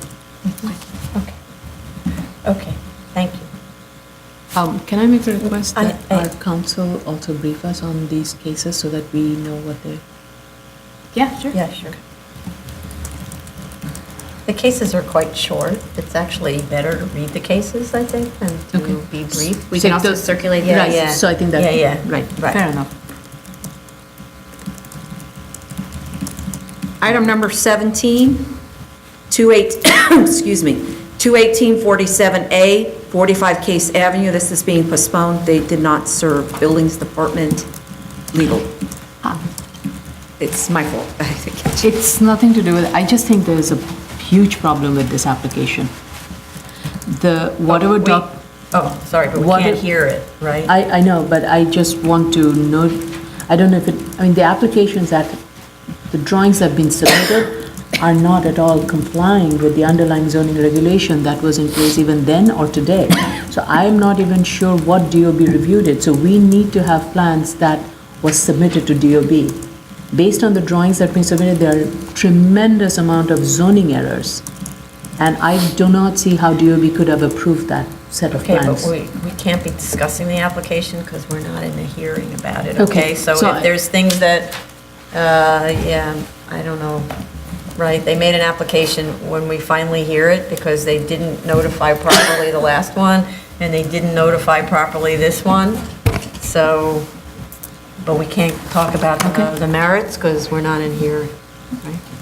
No, yeah. We'll see what building says. Yeah. Zoning calendar, continued hearing items, item number 18, 2016-1208BZ, 300 East 64th Street, Manhattan. So we had heard this, it was last before us on February 12th. Since then, the applicant on February 16th adjusted the sound level, reduced the music, installed genie mat tiles, and based on the recommendation from the sound consultant, and a test was done on February 28th. It was done in the areas of the second floor, the residential areas, and also some of the common areas, which actually we were not informed of any issues that may have stemmed in the common areas, like the... No, they could hear them in the lobby. Okay, all right. So, and that test was done from 6 a.m. to 7:30 p.m. The report will be submitted at the hearing. We haven't seen the report, but it seems the noise consultant has made recommendations that there be further isolation of the speakers from the studio wall, and Sirami, the consultant that they have retained, will be providing specs that will be provided to the operator to make those necessary changes. And we got complaint logs from the neighbors. Right. The last one that I found was through February 19th. Right. So 5 days after our hearing, or 7 days after our hearing, there were still more complaints, but we haven't gotten further updates on complaint logs. Maybe the neighbors will come to the hearing, I hope so. And the applicant said that they're also proposing additional measures to improve the sound attenuation. They will reinstall the fireproofing material on the beams, wrapping the beams with sheetrocks, adding sound attenuation material surrounding rear door of the studios. So I would like to know when, if those work have taken place, or if they're underway, if they can provide us a timeline or status update on that. And I would definitely would like to know from the neighbors if they have seen some decrease in the noise level with these changes, if they have been implemented. Is there a way, is there a way, I believe they did come to the last hearing, is there a way we can, the planner can reach out to them and? Yeah, because they're not represented by council so it's not that we can ask the neighbors to do anything. It's their option whether they come, whether they testify, whether they anything, right? So I'm not suggesting that they're parties. Right, that's what I mean. So, no, but what I want to say is, we want to hear from them, We don't have. either we hear from them or we don't hear from them. If we don't hear from them, it implies to me that everything's taken care of, which is unfortunate if everything wasn't taken care of, right? Yeah. I'm not suggesting that we have the authority to tell them to come in, but if council feels that our reaching out to them is inappropriate in any way, then I'm not something. No, it's not. Something No, I'm sticking to. I don't know if do we have contact information for the neighbor? The emails for the doctor and the tenant, you mean? That's the first question. I mean, we can ask the project manager. I can email them. Yeah. Email. Yeah, I'll email If that's all them. right with the board. I can email them. Yeah, I don't see why not. Just to tell them it's we know you complained last time. The commissioner asked If we we hear reach out to you nothing, if you have anything if for we hear them. nothing back, I think that would be the end of it. Okay, so asking for an update, you want me to ask for an update? of Yeah, any- because there were a couple of people were sending daily logs, That's right? what I And then forward to you. they stopped coming after the 19th, so, but that's before the modifications were done. So maybe they're out of town. One person who testified said that she was out of town for several weeks, so, if you're not home, you're not home, right? Right. So, Okay, so I'll email them today. okay. Item number 19, 2016-4127BZ, 1547 East 26th Street, Brooklyn. Okay, I think all the requested changes were made, finally. So there's just the condition, that's our standard condition of not removing more than the 50% of the exterior walls and joists. Okay. Item number 20, 2016-4240BZ, 1231 3rd Avenue, Manhattan. This was administratively adjourned. Yeah, so I think this one, Carlo, if neighbors come, Yes. yeah, I mean, we don't know if the neighbors are gonna come. If there this are one's neighbors, I Third think Avenue, we could Oh, we're allow them. expecting neighbors to come on this one? We don't know. Oh, But if there are neighbors, what happens? We let them, Perhaps they could just present their Yeah, their okay. positions. It's Third Avenue, right? Third Avenue. Item number 21, 2016-4465BZ, 129 Anderson Street, Staten Island. also, they requested adjournment. Item number 22, 2017-246BZ, 6163 Crosby Street, Manhattan. Yeah, and then I just want to correct the calendar. It says that we held a hearing in January 8th. We didn't, it was adjourned. So adjourned, okay. Yeah. So, they provided, yeah, okay. We left the last hearing in October with several commissioners still skeptical about whether there is an A finding. Like the prior submission, this one is very responsive to commissioner comments and gives us a lot to work with, which I appreciate. The new uniqueness study relies on what is described as a quote, undeniable fact that the building is obsolete for commercial activity. If that were true, why has it been converted back to commercial use? from its last use as joint live-work quarters for artists, which is an invention of the 1970s to effectively allow residential use, or at least live-work use, in manufacturing buildings. So the very fact of the conversions tells me the building actually isn't obsolete, since use group 6 use in the upper floors is conforming and was one of the many uses for which these buildings were put to over 100 years ago. So you often had manufacturing on the lower floors and the supporting office spaces above. The second and third assumptions are that the bearing wall is preventing occupancy by a conforming use, but that is in part because the owner has chosen not to combine the north and south portions to permit a larger conforming use, even by going through the arches. There's a lot of those kinds of buildings where there's kind of this arcade that separates the two sides, but you still cross over from one to the other by one use. Choosing not to do so is merely a business decision, not the result of the bearing wall. Furthermore, the use compatibility list provided is also not persuasive, as I am aware of many of the eliminated uses being conducted in small spaces such as this one. We see, for example, many gyms in small spaces such as these with access to cellar space and who prefer and will pay for street frontage. They prefer it because that's how they bring in patrons. Note, for example, the use group 9 Soul Cycle, which actually is described in the study at 45 Crosby Street. The statements in some cases that larger spaces are more desirable, this is the statement in the study, is confusing also, since the ground floor combined is that larger space if owner opted to market it that way. And to that point, how much does Soul Cycle pay in rent? I'll bet they're paying retail rents and not the manufacturing rent that's being quoted here in the financials.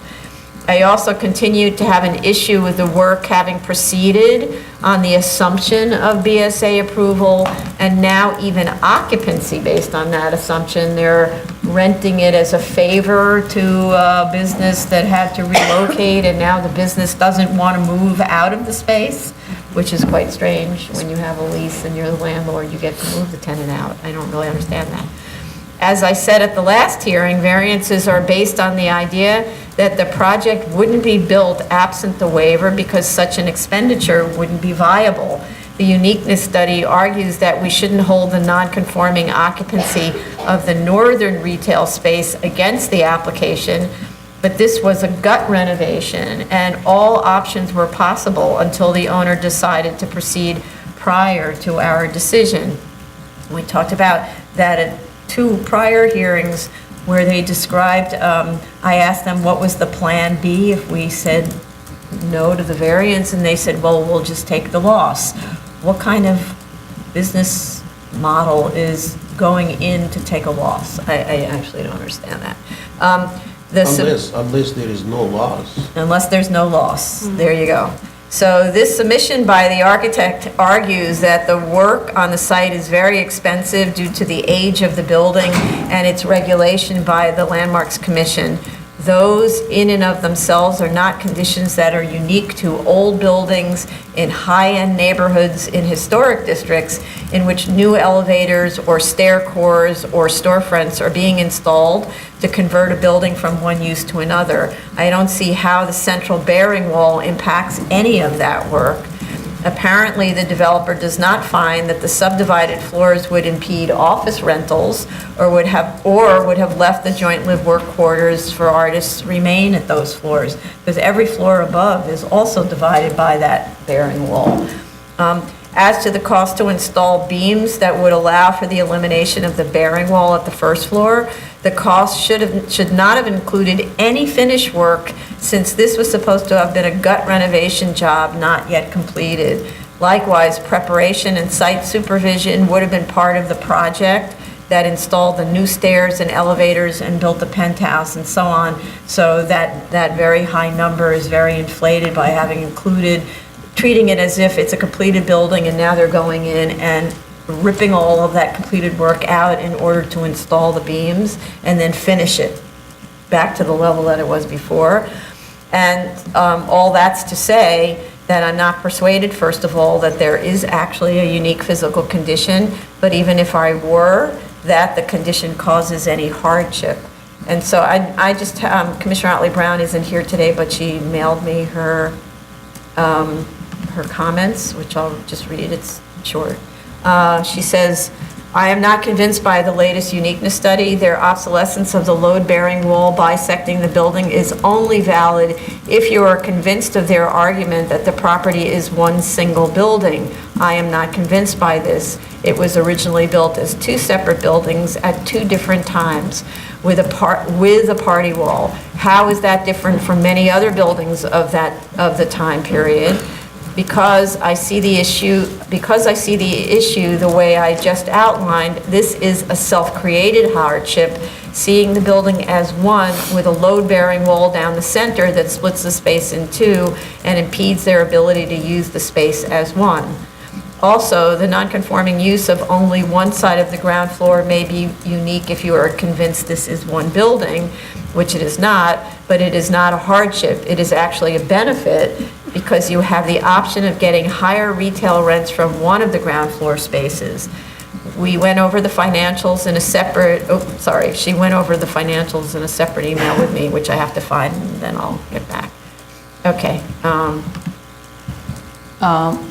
I think I probably differ on this matter. I do think the applicant has met the uniqueness. The way I looked at the site was that, yes, fine. If it's one building and there's a load-bearing wall that is running through it, and they are permitted to build an as-of-right extension on the roof, they are permitted to make necessary improvements in the building, trying to make it ADA compliant, providing the stairs.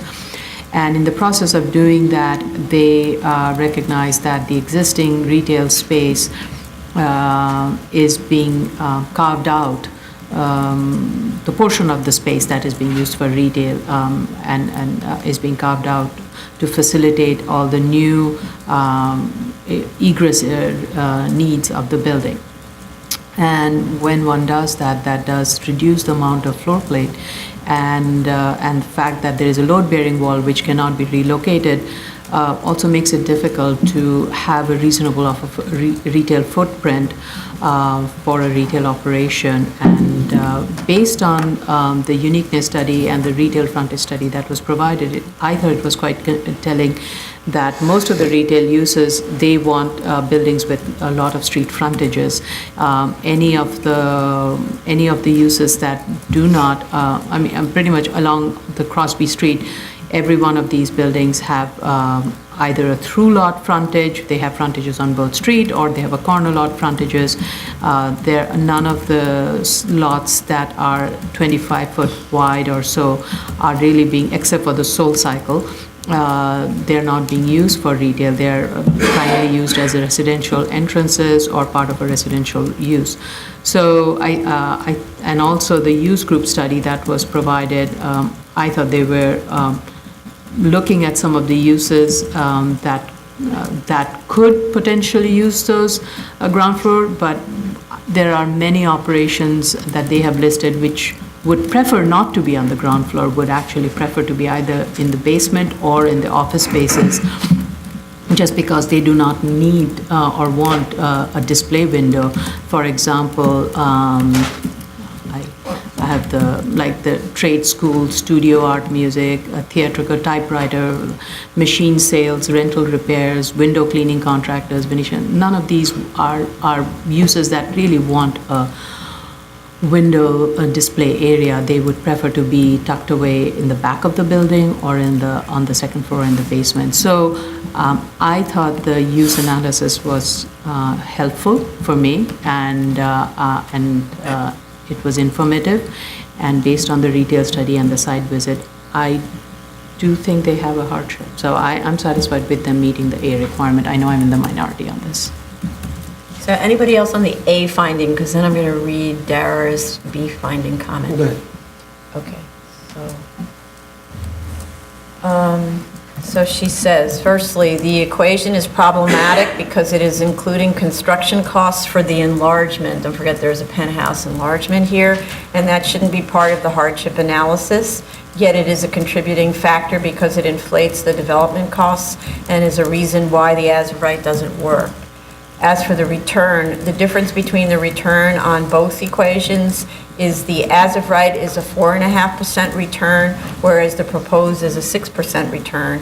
The reason why you see a negative $12 million is that the as-of-right net operating income was divided by a 6.5% cap rate and fails to balance out the equation. That means the project cannot achieve a 6.5% return. When you select a lower cap rate, which is a lower rate of return, the equation balances out. A 4.5% cap rate balances out the as-of-right project. This means that the project would yield a 4.5% return. This return is just under the realty rates range of cap rates for either office or retail projects. However, realty rates is a national database, and one can argue that the lowest rates for the lowest risk projects like those in New York City's Soho, which are in great demand, like Soho. So really the difference between both projects is a 2.5% return. The difference in return is based on the difference in income for the conforming versus the retail use. The income for retail is 3 times the conforming use income. That makes for a higher project value.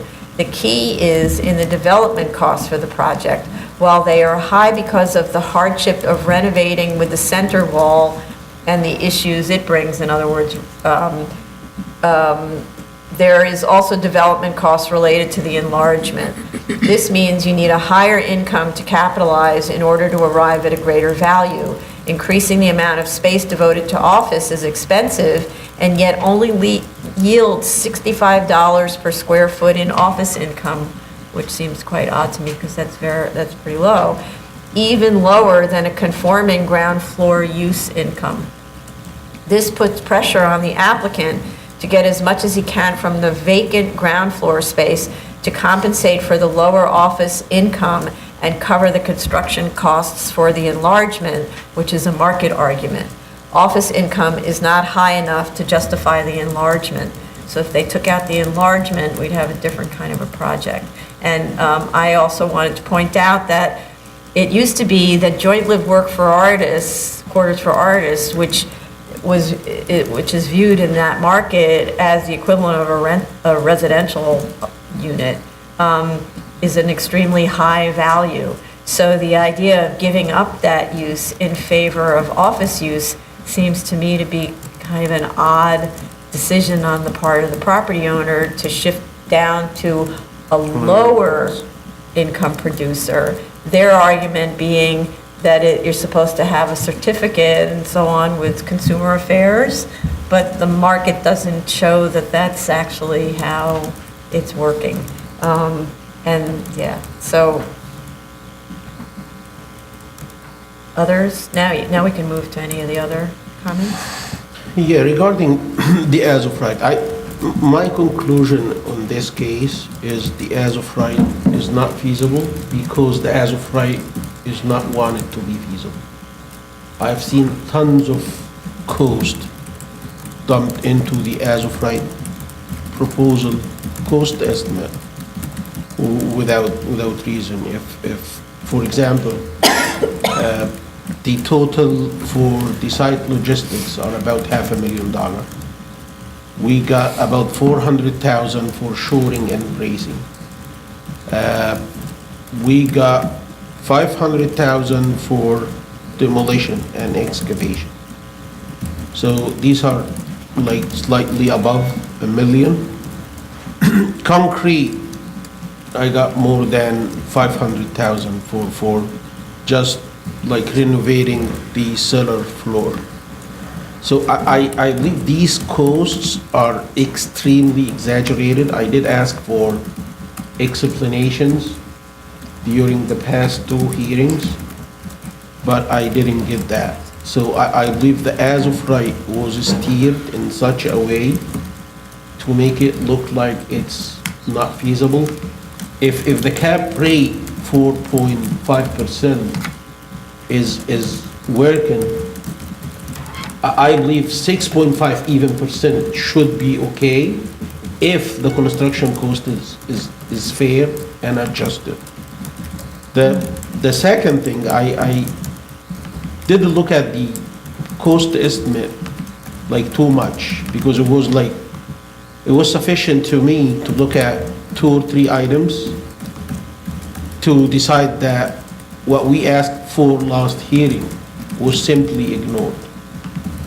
Or maybe they didn't understand what we asked for.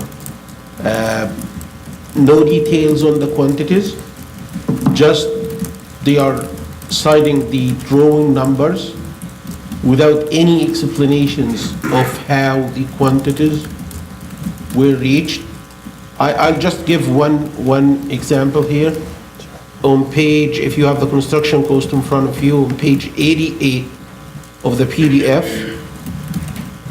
item 0333, 03, then 4 zeros. It says concrete, masonry, and fireproofing.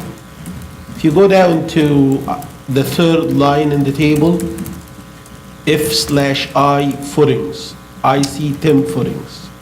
And then it reference drawing FO, which means foundation dash 101.00. I did look into this drawing, but I couldn't see. The explanation for this line is we have 10 footings. Each one of them is gonna cost 18,500. 18,500 if the unit price for concrete is even 1,000. So that means that we have 18.5, approximately 20 footings. 20 footings, each footing, I'm sorry, we have 10 footings. Each footing cost $1,850.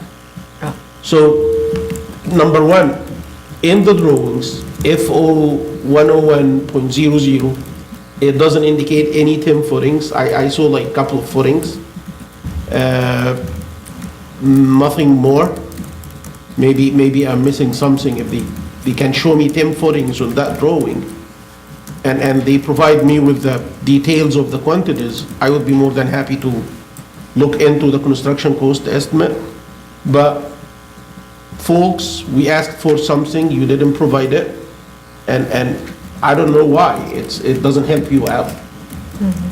So Yeah, I think, going forward, we're going to provide, because it seems to be escaping people, the obvious, a cost estimator. Maybe it's done differently now, but when I used to work with a cost estimator, they sat with literally a scale on pieces of paper. They measured the linear footage, and they ran little calculations right on the drawings in red pencil, right? And so there they could see right on the drawings that there were 10 footings measured this much by that much, and they know the unit cost, then they plug that into their chart, then Excel does the math, right? I think it's still done the same way today. The only exception to that, sometimes when you have a big project and you design using computer, let's say you have a 15-story building and you design the concrete skeleton using computer code. The computer code take the geometry, the loads, the specifications, you say, okay, we're designing based on the New York City building code. And then it runs the analysis for the building, and at the end, that computer code is capable of producing drawings, real drawings. And in addition to the drawings, it's capable of producing concrete quantities. If somebody comes to me with something like that and says, you know what, I got these quantities from computer code X, Y, and Z, I would understand that. But for a small project like this, I believe the way it's done today is the way it's done 50 years ago. It's a pen and paper, maybe a spreadsheet, but it's length times width times thickness. And then instead of multiplying it using the calculator, like 20 years ago, they multiply it using the Excel. And then they get the quantity. And I believe what they send to us is not column length, width, thickness, it's the quantity and the unit price. And they just copy and paste from that. And I'm not sure if they copy and paste the same sometimes I believe if you copy and paste and you don't like the cost, you could just tweak the quantity. I'm not sure, because I don't have explanations here. And you know what, I would love to believe in these cost estimates. That's why I went to drawing such and such, checked the number of footings, and it's not consistent. Okay. So, and I don't have time to go over a cost estimate like this and do it by hand. It's. Right, well, you shouldn't, that's the information they should be giving us, so, okay, we will get there. But anything else about the costs? Okay, any comments about A or B or any other findings? I want to wait to see how they address what you said, what you and Commissioner Otley Brown stated today. I think Okay. that A is the real hurdle here. Right, so, but I think that, we've already given them, I believe this will be the fourth, this is the third, will be the third hearing, where the same skepticism was expressed on the first two. Right. So, and we had asked them to improve their uniqueness study the last time, but actually, for me, it just said, oh, I didn't even think of that, they could have a gym. And so we know that things like Soul Cycle are opening all over the city in these very tiny spaces, and this isn't even such a tiny space because you could combine it into the left and the right side. And the cellar, because gyms often prefer the cellar, but they also. I think the cellar height here is 7 foot, something like that. But that works for one, you can excavate it. For two, that's an option, right? It's done all the time. And for two, low ceiling heights can work in different kinds of gyms. We see them all the time. In fact, we've been in one in particular that had a very low ceiling height. Okay. Item number 23, 2017-272BZ, 10-1946 Road in Queens. Okay, this one's a little confusing. There was a submission on March 5th, but the cover letter is from January 7th. And unless I didn't get into the folder what I was supposed to get, and I didn't find anything else. And the drawing date hasn't been updated since 2017. It's my pet peeve, that drawings need to be updated as they're drawn. So I actually don't know what changed or why that package was submitted. We last heard this on January 8th, and at that hearing, we asked for clarification about the extension of the use into the adjacent building, which is arguably not part of this application. That was actually the main open question, and there was nothing to explain about that adjacent building. I'm looking at the files, let's see. Yeah, so What does it say? I actually don't know what was submitted, why what was submitted was submitted. It has a submission sheet that's dated March 5th. Yeah, it says it's a revised SOF and plans, but. But it didn't tell us what was revised, so it's a Where's Waldo kind of thing? No, it says revised SOF, Statement of Facts and Findings. But it Oh, I didn't see have what you're the saying, date. January 7th. And then, what am I supposed to do? What's revised? How do I know if it's revised? I hear what you're saying. The question was, and I looked through the materials to find discussion about the adjoining or adjacent building, and I found nothing. Okay. Right there. So, and, it's not helpful when they submit a submission sheet and no cover letter explaining what they're giving this to us for. There was a cover letter, then The cover letter was dated January 7th, and it didn't say anything different than the cover letter from January 7th. I don't know. All right, so, No, it says March 5th. March 5th. March 5th is a cover letter, but everything else is January. it's not a cover letter, that's a submission form. No, it says we are counsel to Gantry LLC doing business as CrossFit Yeah. Gantry.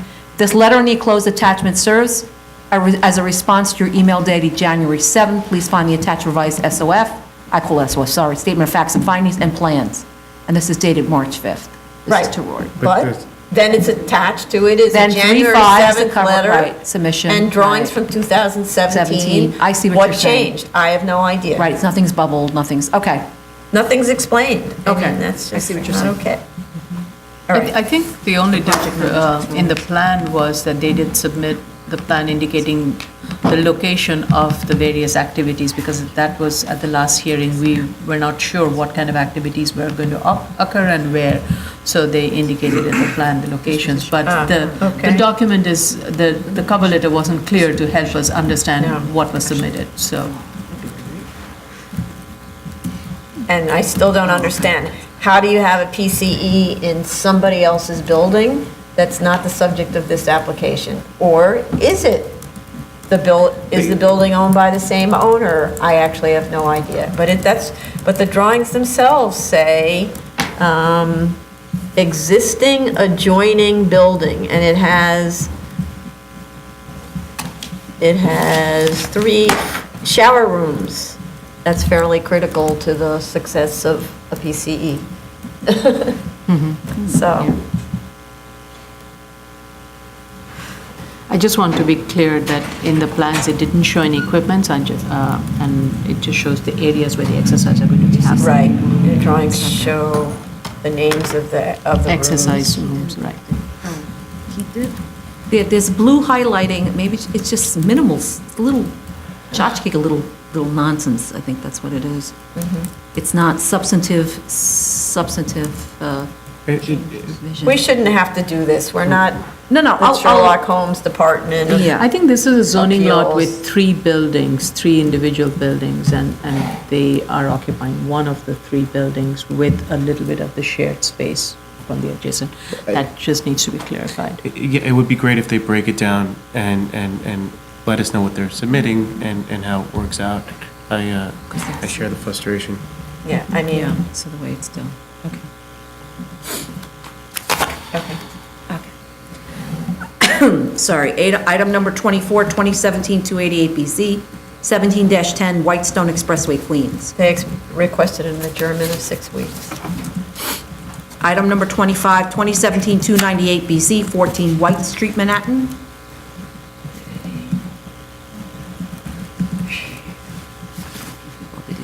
Okay. At the last hearing, the commissioners, I think it was all the commissioners actually, expressed deep skepticism about the degree of hardship on this site. In particular, Commissioner Sheta questioned the high premium costs that are claimed to be associated with adjacency to the subway tunnel.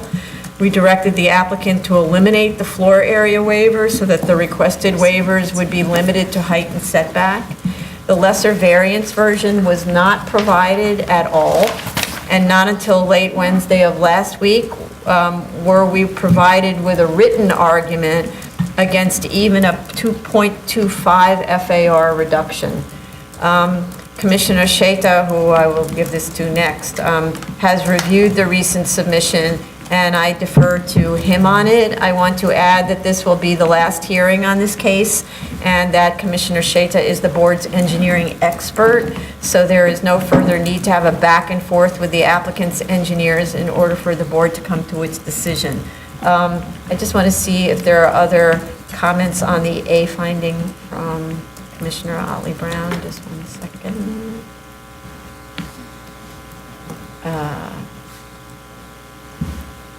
Yeah. No, her comments are all about the financials.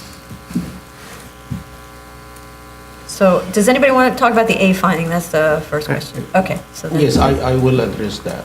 Okay. This is, like you said, Chair, this is, I believe it's the 4th hearing looking at the financials for this.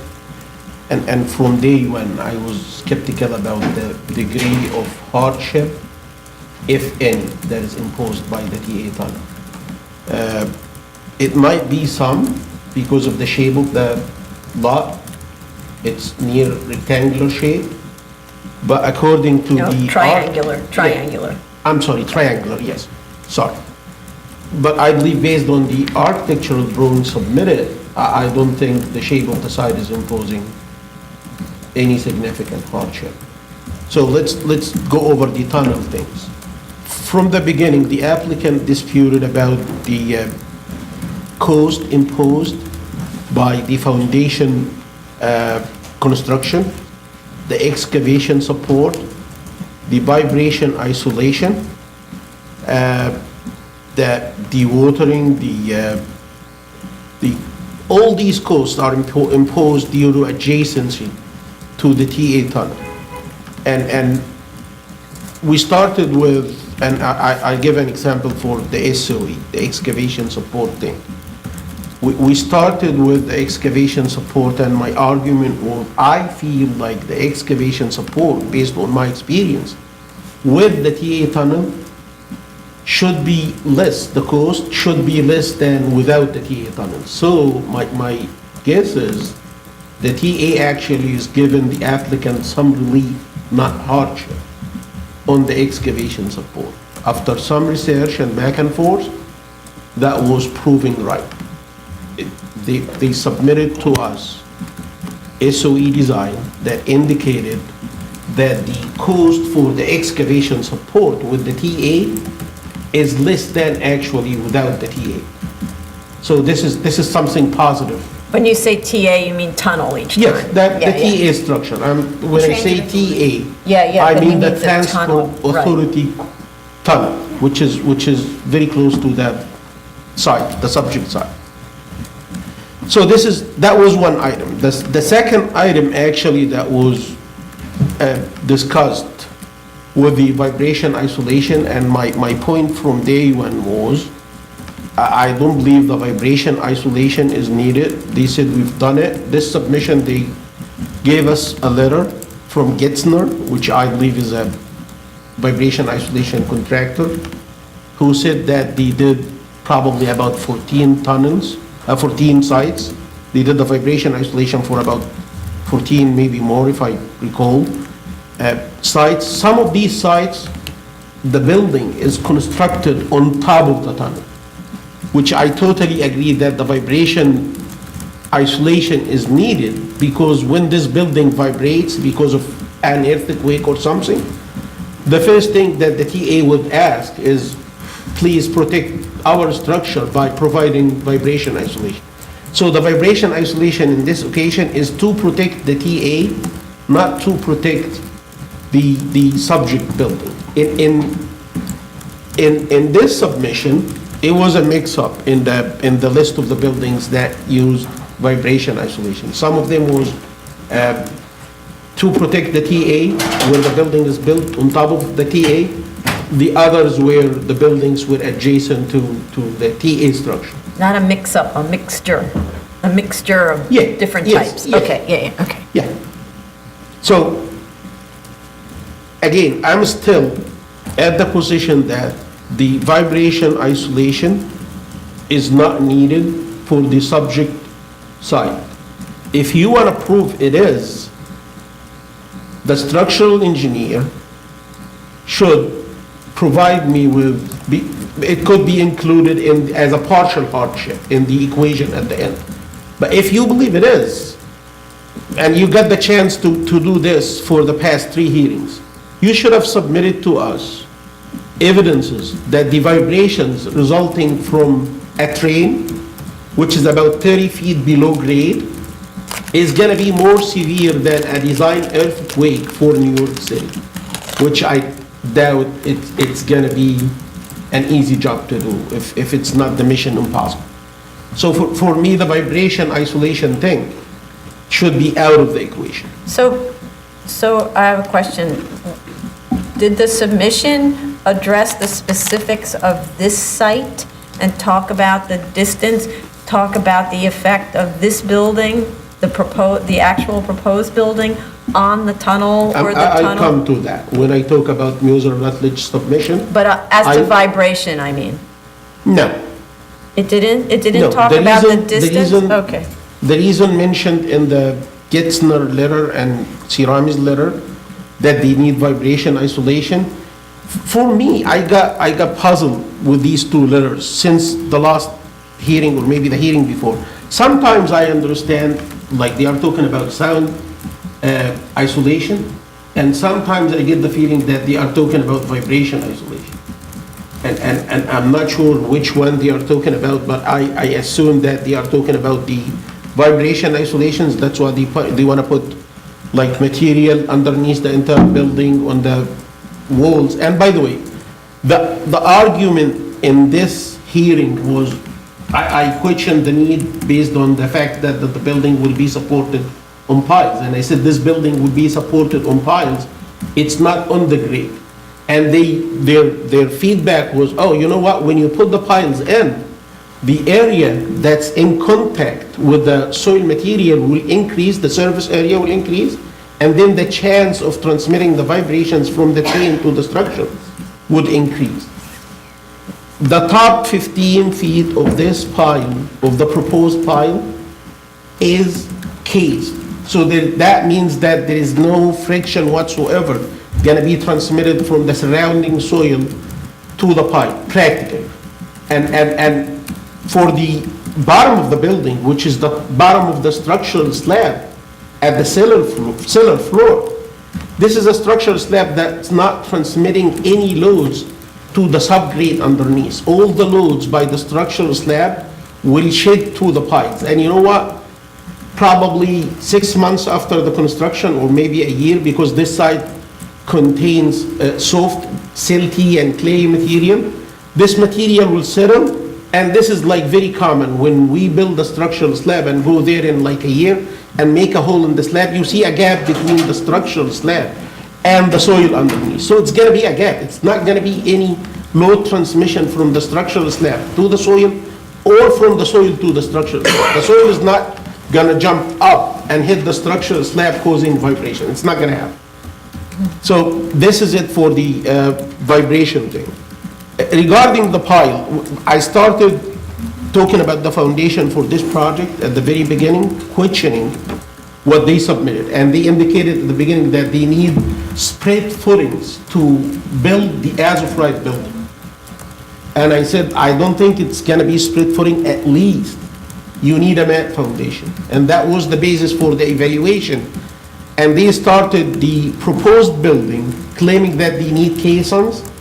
Each caisson pile is 400-ton capacity. And we moved, if you remember, to the mini piles, and they said the capacity of the mini pile is not gonna be higher than 150 ton. And on the fall, and I said, good, 150 ton is good. We ran the numbers with the structural engineer.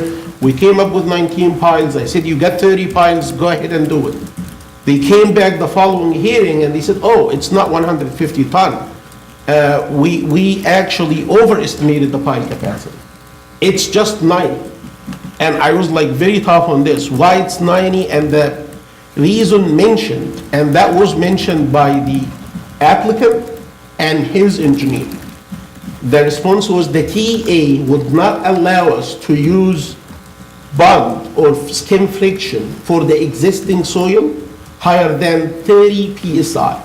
If we use 30 PSI, if we limit it to 30 PSI, yes, the pile load, resulting pile load is less, but the kind of material that exists there could give more than 30 PSI, and the reason, no, the TA wouldn't allow that. And I said, you know what, go to the TA, get me a letter from the TA. If they say this is correct, I'll take it. This submission, no feedback from the TA, and you know what, I reached out to the TA, I sent them an email, very general, asking about their policy. Because I submitted to the TA tons of time, and my understanding is they do not intervene with the foundation design that much. And the response was, yes, it's up to the engineer. If the material, he believes that it could take more than 30 PSI, it's up to him to do that. And He being the engineer. the engineer, The yes, job's the engineer. project engineer. Okay. And this submission, nothing from the TA, but from RA, which is the geotechnical engineer who did the design for the mini pile, the feedback was this: the pile capacity is not 90 tons. It could be 125. So we started with 150, then down to 90, and today is 125.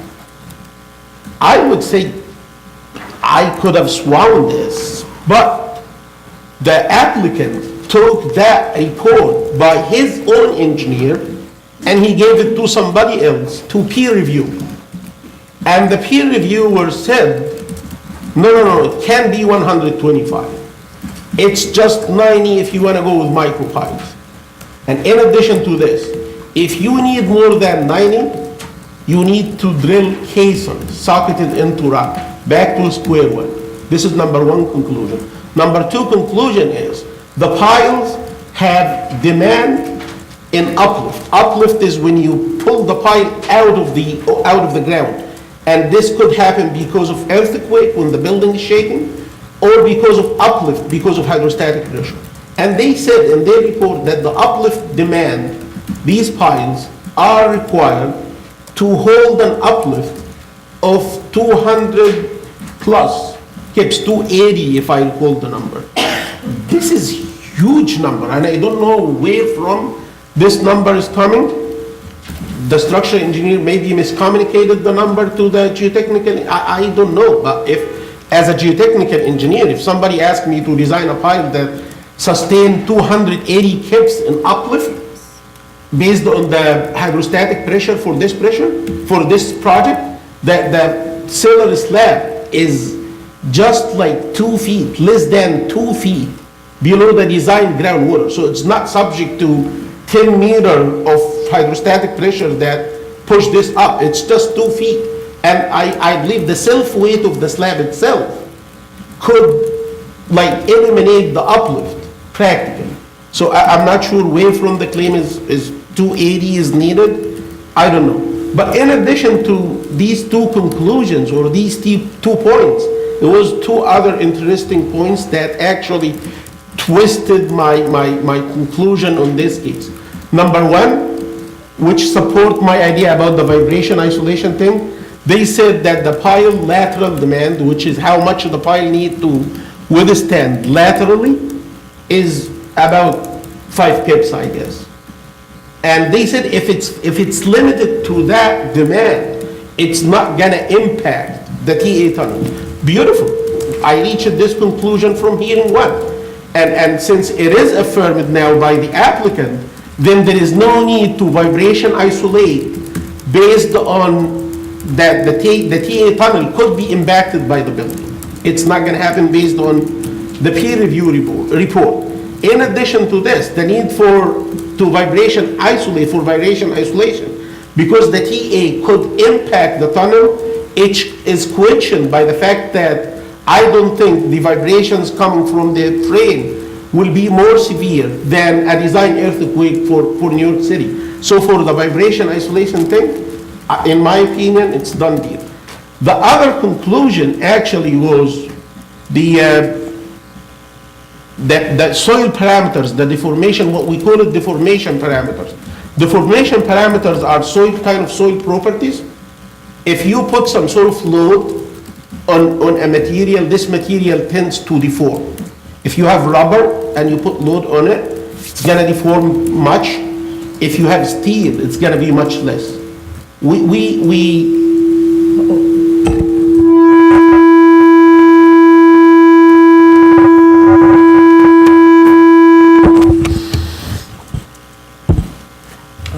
We characterize the ability of the material to resist deformation through a parameter called Young's modulus.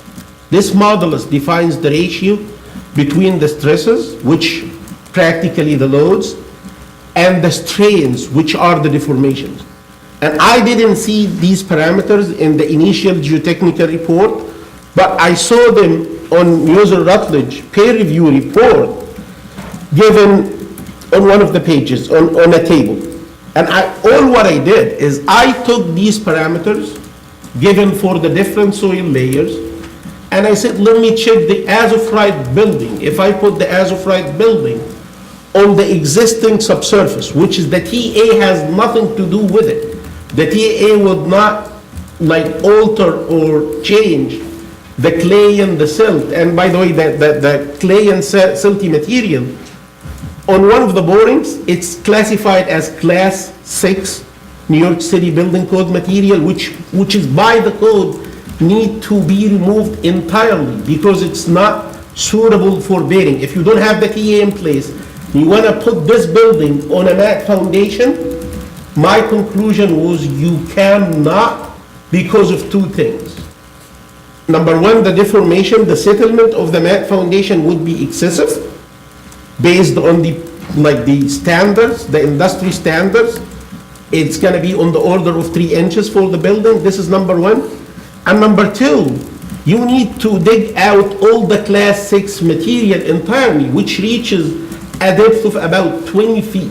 That means that if somebody decides to put this building on a mat foundation, he has to dig this side to dig, I would say, portions, significant portions of this side to 20 feet. This would require significant dewatering, significant excavation support, and significant underpinning for adjacent buildings.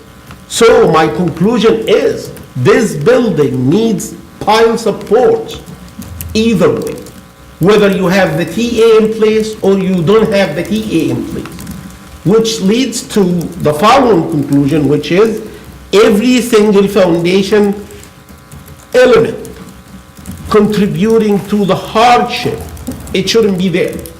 And if you look at the big picture on this, now what? Now we have excavation support, we have foundations, and dewatering.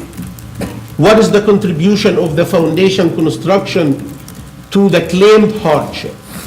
Foundation system would be the same in case of as-of-right or in case of actual site. Piles, dewatering, excavate, every single thing should be the same. The other thing is the excavation support thing. If you consider that reduction in cost coming from the excavation support, actually, if I have some time, I could be able to prove that the TA is giving the applicant on this side some relief because of that significant reduction on the excavation support thing. Before I forget, again, on this project, although we alerted the applicant, I believe so far 2 or 3 times, not to play the game of the balloon when you push it from here so it squeezes from there, we said, we're gonna argue about some items, you will take the cost down, do not put the cost somewhere else. I need to get in writing from the cost estimator and from the attorney on this project. Why would the cost for the excavation support, instead of going down by 70 grand, it went up by about $400,000. So last hearing, the cost for the excavation support was on the order of $140,000. I questioned the unit price for the concrete pounds, which was $1,500 per cubic yard. I said they don't need rebar in it. They should be plain concrete. Please, at the very end of the hearing, I said, please fix this. And I did listen to the hearing, and I saw the response from the attorney saying, okay, we'll take care of the unit price for the concrete. Not in the same exact words, but that means. When I look at the excavation support cost, this submission, $530,000. Not even the 140 submitted before I dispute the validity of the $1,500 per cubic yard, which if it is fixed to about $300 per cubic yard, it would have brought down the cost for the excavation support to less than 100,000. Now, instead of 100,000 in this submission, it's 530,000. I have no clue why. The other thing is the excavation support, the excavation item itself. The excavation item last submission was measured in cubic yard. This submission is measured in tons with the same unit price. By the way, a cubic yard is like 1.7 tons. So you know what? I give you an apple. A kilogram is $2. And later on, oh, I changed my mind. I give you the apple, but I'll measure it with a pound. But the pound's still $2. It's much more expensive. Now forget about it. I just changed the unit price. And that, what happened because of this is the cost for the excavation support, again, up by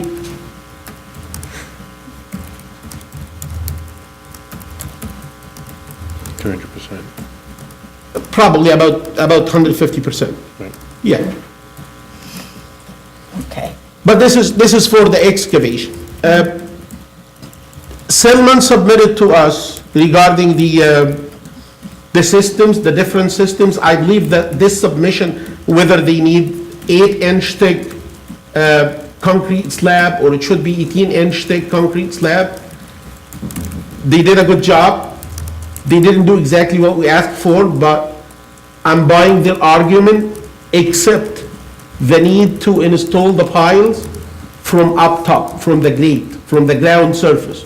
This site could be dug down to whatever elevation, and then the piles installed from that. And the only reason I'm talking about these now, I know the hardship thing is gone, but when we look at this at the end, the cost issue is still in the equation, because we have a different aspect of the hardship, which is the shape of the site. So I don't want the exaggerated cost play a role in the equation, and we're back again to the argument that you see, it's not a feasible project. It should be a feasible project if you just tweak the unit prices and use feasible prices. One more thing, the chair asked last hearing for the floor slabs, for the superstructure, and we asked for explanation why the floor slab should be $72 per square foot.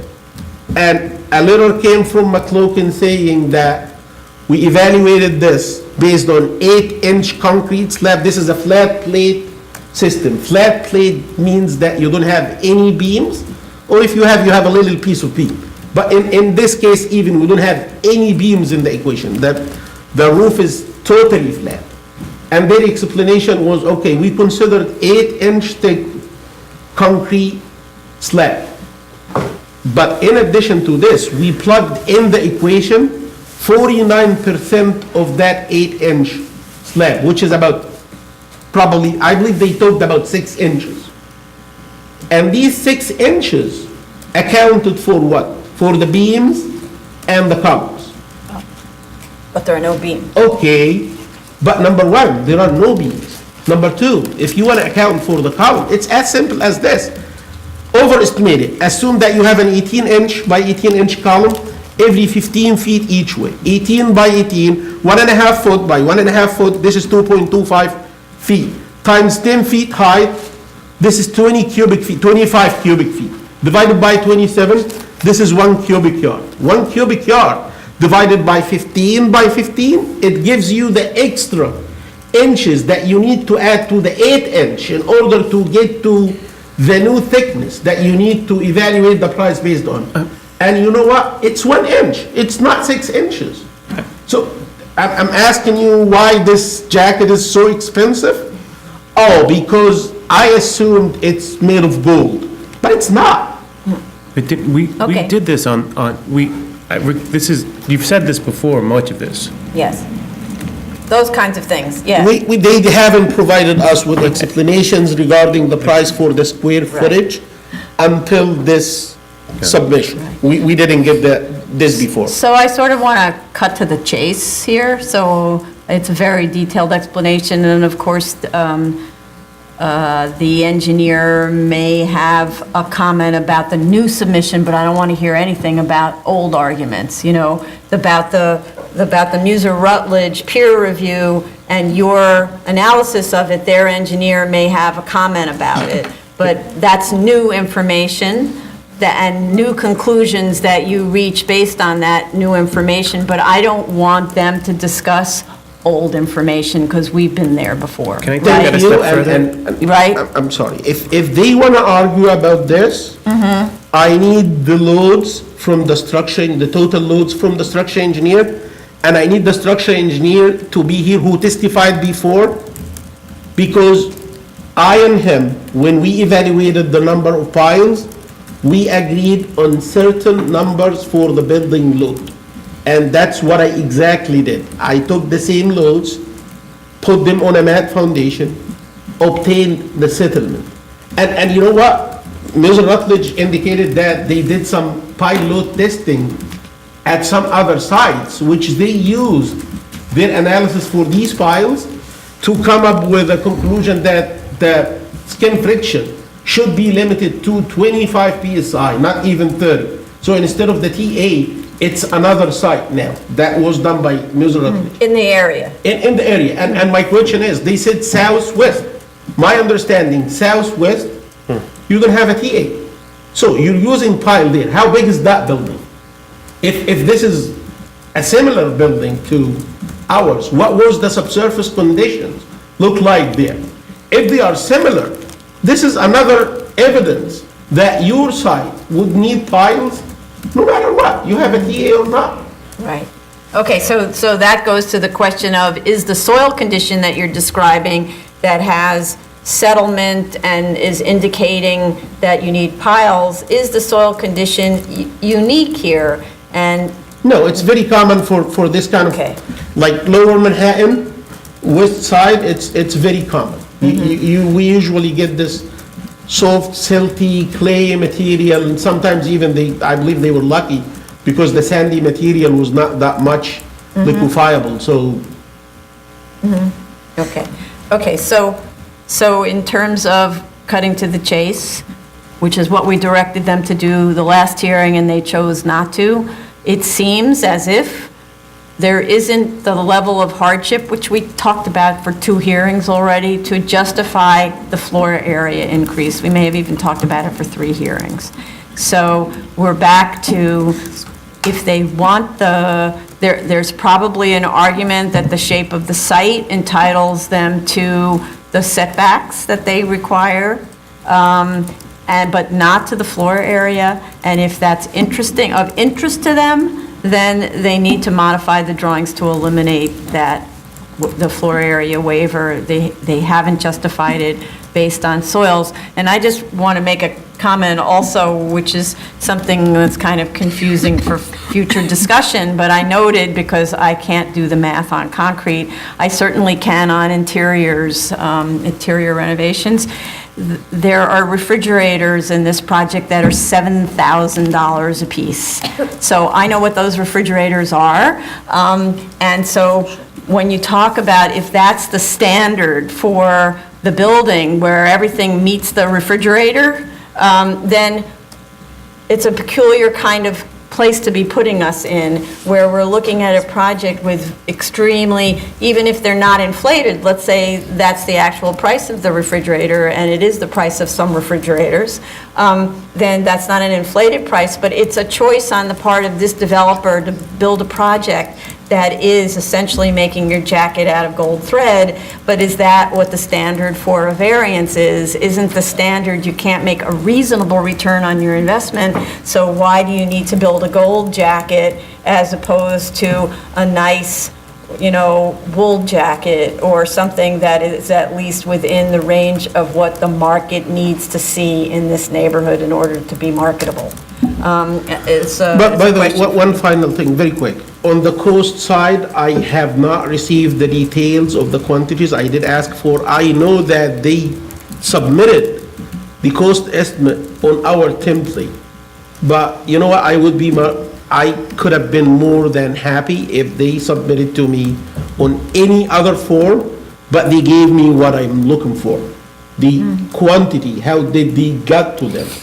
But nothing. They just, for example, for the excavation, 600 cubic yard, see drawing such and such. So I looked at the drawing, anticipating that it should be some explanation there, saying that the 600, we obtained them based on this and this and this. Nothing. Right. It's the Same thing for issue, concrete, yeah. for the It's piles. the same issue, that they're not showing the math that they do on the drawing itself, and in this case, maybe the project is sophisticated enough that they would have done it by computer, I don't know, but they didn't do that. Okay, I just want to wrap up with this, because we should go on to the Please, next, please. okay. Regarding the finite element analysis done in Muse Rutledge, because the board usually is accused by asking for complicated analyses, we didn't ask for this analysis. The conclusion reached in Muse Rutledge report and RA reports could be reached in maximum 3 or 4 pages of handwritten paper. This is one thing. The other thing, they submitted to us construction level drawings, that's what they said.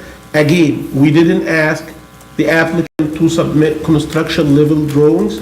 We asked for schematic drawings, but they elected to submit construction drawings. we appreciate that.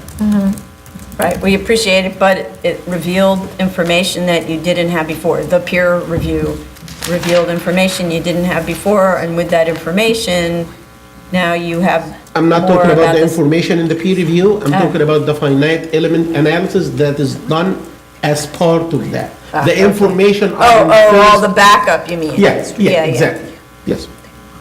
Or major, okay.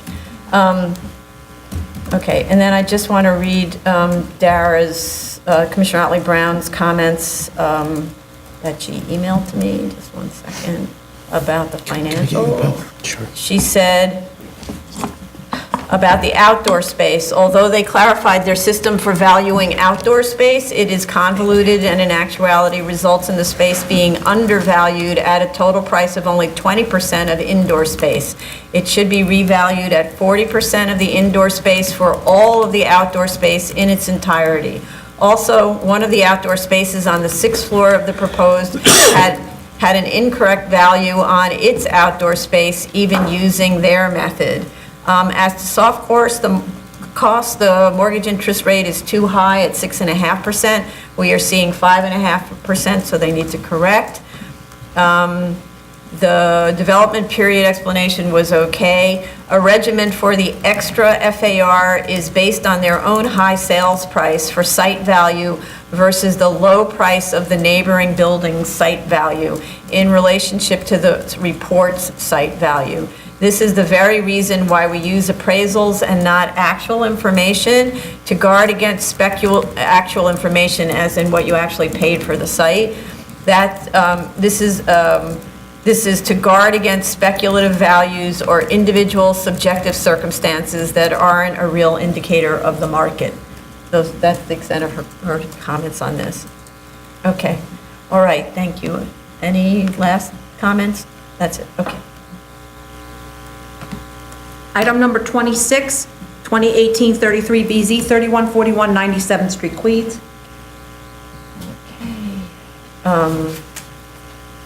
The uniqueness study I thought was much improved, so I believe it established the A finding. The height of the building was brought down to 25 feet to the roof from 29 foot 8, which complies with the maximum perimeter wall height, but I still see a request for an increase in floor area, and we discussed at the last hearing that that isn't justified where the claimed hardship is lot width. The allowable floor area is 0.75 FAR, 1,425 square feet, but there is the 20% attic bonus, which has not been pursued here, and which could effectively make the as of right of the top floor unit, as of right, if it were located under a sloping roof that complies with the requirements, and they have a flat roof in this case. The uniqueness study data chart shows there are many sites within 1,000 feet with floor area less than or equal to 1425 square feet with 20-foot or greater frontage, so equivalent to this site. So an FAR increase would actually situate this house better than its neighbors.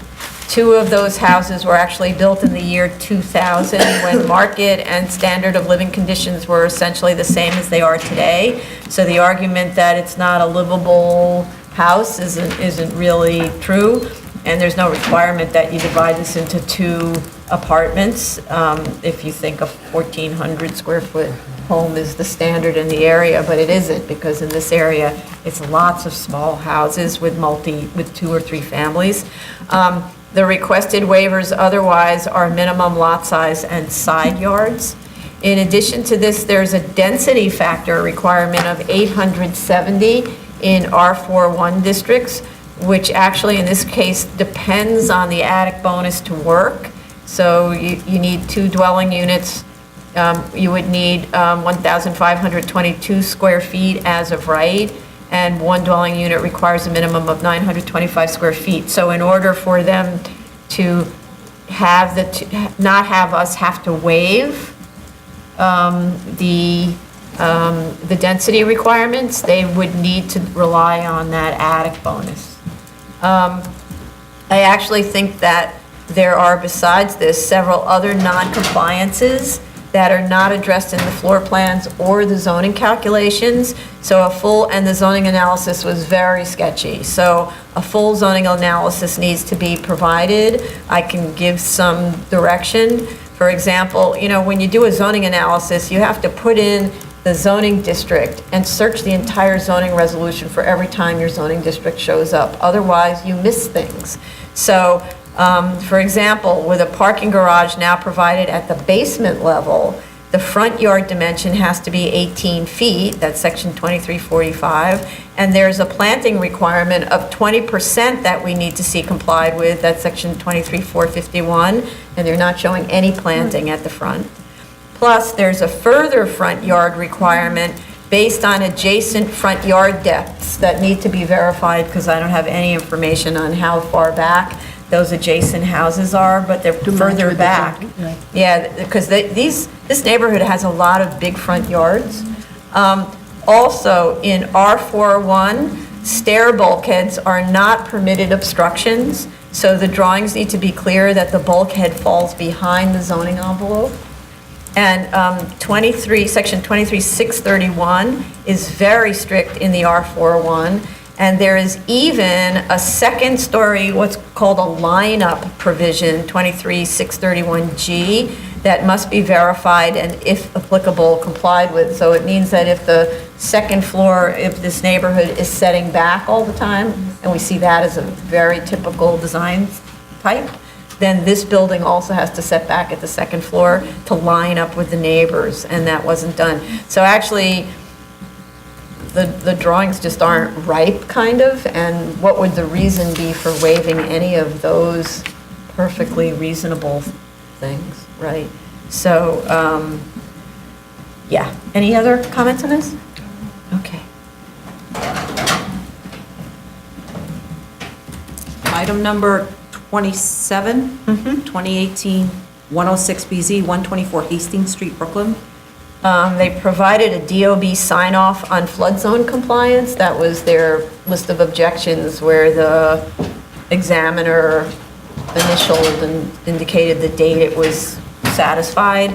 That was something we were concerned about. At the last hearing, I expressed concern that the existing floor joists were not being retained in their existing positions, and that there is no note that existing joists are to be lifted. I still don't see a note to that effect on the proposed plans. Maybe it's there someplace. It is only on the demo plans. So, and the reason that I say this is DOB looks at the proposed plans. It doesn't look at the demo drawings, which are provided for our benefit, right? So existing walls and joists to be retained have to be indicated on both the proposed and the demo plans, and that note about not removing more than 50% of the joists and the walls on the exterior has to also be on the proposed drawings. That could all be done quickly, but it's not on the drawings now. Any other comments on this one?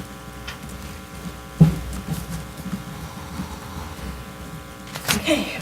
New cases, item number 2018-108BZ, 1 Wall Street, Manhattan. Okay. So we have proof of service of initial application and proof of notice of hearing to officials, committee board, and affected property owners. This is an application for a PCE.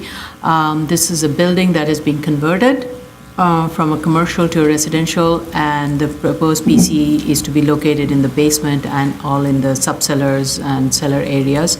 I guess the site slopes significantly, so the basement has a frontage on Exchange Place. Yeah. This is a pretty big PCE operation, and they're providing massage treatment, and the applicant states, since it's in the state of construction, the application states that they would provide massage treatment provided by New York State license. There are drawings that have been submitted with regards to the necessary sound measures that are being proposed. I would like the applicant to indicate it in the plan, the specific sound vibration installations that are being provided in different areas, because I think they're proposing several different types of measures. So key them to just the key them plans. to the plans. FDNY issued a letter of no objection. Community Board has approved it. DOI had no issues. They did submit a FEMA map, and LPC, this is an individually designated landmark building, and LPC has also approved the alteration and issued a certificate of no effect. So I just wanted to point out that DOI is for LTF Club Operation Company, Inc.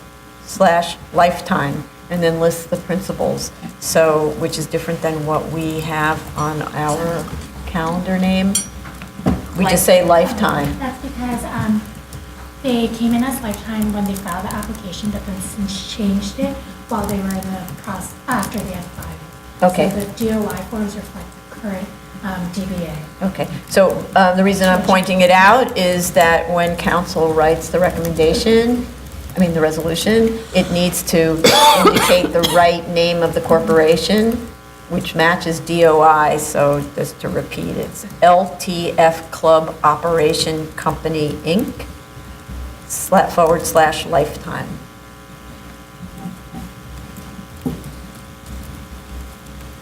Okay.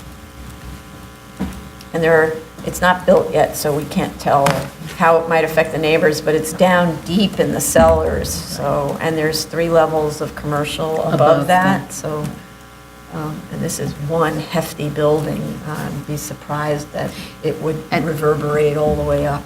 And just as a note, the original building did get a BSA variance for height and setback. Yes, it's so funny. And that's the thing, it's one of the greatest buildings in New York, and would we be able to build that today? No. Okay. Item number 2, 2018-141BZ, 11050 68th Drive, Queens. We have proof of service of initial application to officials and proof of notice of hearing to officials and neighbors. Community Board recommends approval, but they added a note. They would like to advise the BSA about the lack of sufficient mitigation for stormwater runoff from rear and front yards in this neighborhood due to the loss of permeable surface in lots of similar size. To my point exactly, we keep increasing the lot coverage with this special permits and such things, and that's one of the effects of it. No place for the rain to go. I think this project has other issues. This project has other issues, but lot coverage, and this is not a 73-622, but it tries the same approach. It takes a 621 and treats it as if it's a 622, which I find very disturbing about the few 621s that we've seen. Very many of them try this trick. And I call it a trick, really. So with respect to, it's still, it's a maximum of a 10% enlargement of an existing building, so it assumes an existing building. So the first floor plan shows walls to be retained that are currently on the interior of the house, which doesn't qualify. Calculations have to be provided for existing exterior walls, and we have to see them. The proposed drawings need to show the existing joists and exterior walls to remain on the exterior. So it's the existing exterior walls to remain on the exterior of the building. The section comparison, when I match the section to the proposed to the existing, shows no joists to be retained at their existing elevations, and the base plane between the existing and the proposed is changed by nearly 10 feet in favor of this new project. So in other words, the new project is 10 feet taller than the existing building and is 10 feet taller than would have been allowed had you measured the base plane as the existing building does. I don't even understand how they do that. The base plane is the base plane. Yeah, which I was surprised because it's not in a flood zone, so it's not like you're using any of the measures. So No. how does the base plane get changed? Right. It's measured from the curb level, and the curb has not changed. Right, and it's measured, and even if it were measured from the site, because it's a sloping site, it's still a site. So Yeah. what happened to the site? Right. I don't understand. So They need to provide sections of the existing house, which they don't, so I'm getting that information about floor-to-floor heights and so on only from the elevations that do have floor-to-floor heights on them. They have to indicate on the floor plans the location of the outline of the existing house and the allowable floor area increase and the proposed increase. So in other words, we need to know where is the existing house in there? What would be, because the house is not built full to its FAR allowable. How much of the increase would be allowed as of right? And where is that 10% increase located? So using different hatching systems. This frankly, it looks like a complete demolition with the new house absorbing the old house, if there even is any old house to absorb. These 10% special permits were not intended to allow such exaggerated modifications to as-of-right projects. So they need to indicate the floor area also in the attic and the ceiling heights, which are where they're in excess of 8 feet height in floor area. They need to provide sections through the attic in 2 places to clarify the clearance and roof heights and show where the sections are taken on the plans. And, this was a little bit like deja vu all over again, because we've actually seen a design that looks almost identical to this one on a bigger site. In that one, we saw a 7-foot 11 floor to ceiling height, which is the 1 inch under measuring floor area, and the designation that floor is to be used for storage only. And in that case, there was both an elevator and a super grand elegant stair going up to that attic. And we said, really? Storage only? And so we had them take out the elevator and remove the arrival of the grand stair and replace it with just a service stair, right? In this case, the grand stair, which is this sweeping circular stair, goes to the attic. And so it's the same thing. Really? Storage? So, I don't want to facilitate workarounds. If they want to do that on their own without our help, then that's DOB's business. But when it comes to us, I don't think it's right to be using the BSA for a workaround. The section shows the roof line also penetrating the sky exposure plane. I don't understand even how that's submitted to us. It can't penetrate the sky exposure plane. And they need to provide a neighborhood character study with streetscape and a rendering. This is an enormous house in this neighborhood. I note that there are other enormous houses in the neighborhood of questionable legality, but nonetheless, so it might be that, It's in that it between fits within two- character. What? It's in between 2 much larger houses. It appears. Yes, right. So I don't know what those houses did to achieve their enormousness, but, so I'm not saying it doesn't fit within character, but, if they use this sort of attic, 7-foot 11 and a half, or 7-foot 11 and 3/4 inch attics, to get to where they arrive, then that's DOB, that's between them and DOB. This Anyhow. area, to the neighborhood character, unfortunately or fortunately, depending upon which side of the fence you want to be at, the area has undergone change recently, and a lot of the older homes, a lot of the old quaint kind of cottage-type homes are being replaced by these new buildings. I think we have seen very few before us, so I'm assuming most of them have been as of right. How those have been achieved is not before us, but so I don't think you're going to be satisfied with the neighborhood character study. No, That's all I'm not just saying, kind of telling no, you. we don't have a neighborhood character study. Okay. But I We need know that the right. neighborhood Yeah. has these big houses, but they're claiming good to go without making Yeah. any argument. It's one of our findings, right? Yeah. Okay. Yeah. No, it's not, I don't have, it's not up to me whether I like these mansions.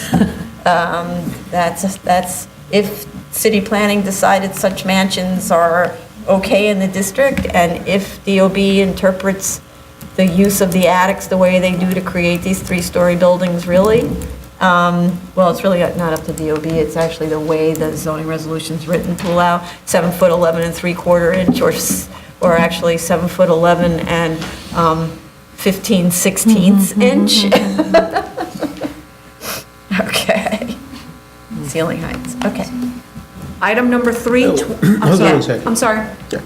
We're still on 58 to 68 Drive. Yeah, I'm looking at the site plan, and I can see a shed in the back of the building, and the plan indicates that this is the proposed, so I'm not sure if this shed will remain. If you look at the existing on page 2, the site plan on page 2 of the PDF, it says that this shed is existing, and if you move to the proposed, it is still there. So from comparing these two drawings, it sounds like the intent, based on these drawings, is to keep this shed in place. right. I think- However, if I look at Google, I can see that the site is almost, the building is almost, Be careful, the Google map shows the wrong building. It's the building across the street. This is the building. oh, okay. Yeah. This is the building. Oh, this is the one? Yeah.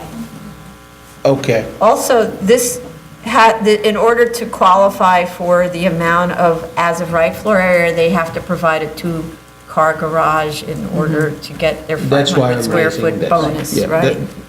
The second thing is actually the comment from the community board. I'm not sure if, like, paving the entire footprint of the rear yard and front yard and side yard, is this allowed? Yes, so the city, I think, has, other than those districts where we see the front yard planting requirements, there's no requirements for in residence for non-paving. In commercial properties, we have a maximum on the amount of open space that can be covered with parking anyway, right? But it actually doesn't have a maximum on paving for instance, a playground, which is often paved.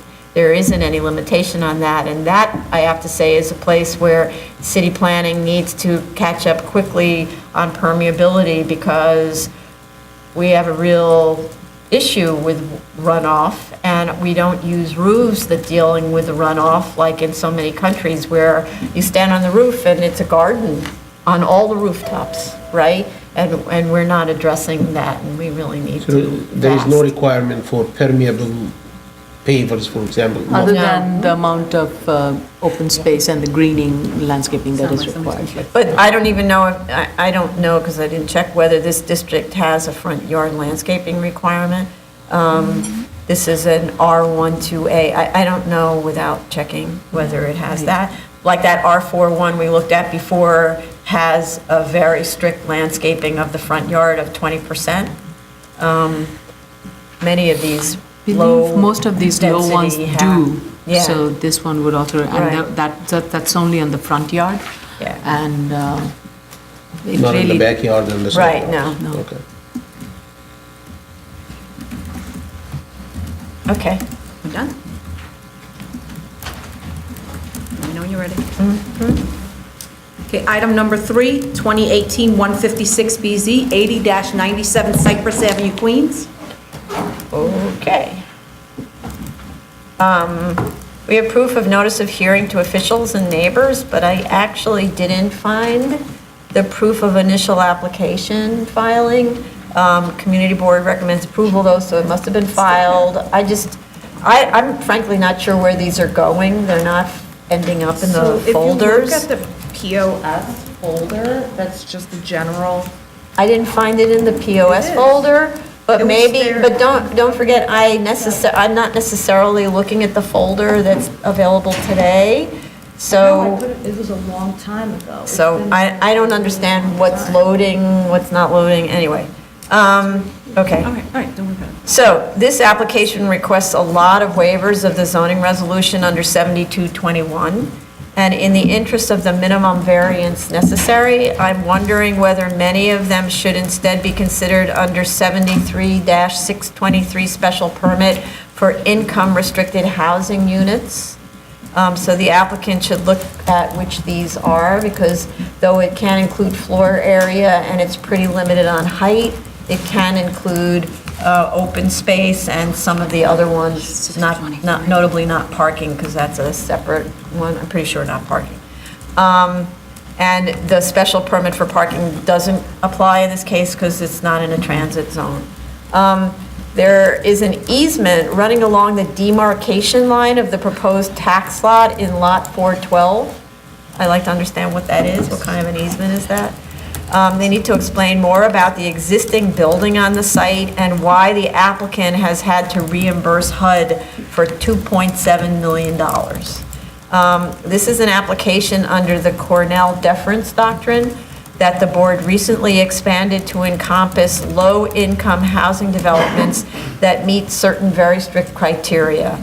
The statement of facts goes through the tests, but does not address directly this applicant's, quote, extensive history in developing, not just managing, but developing low-income affordable housing.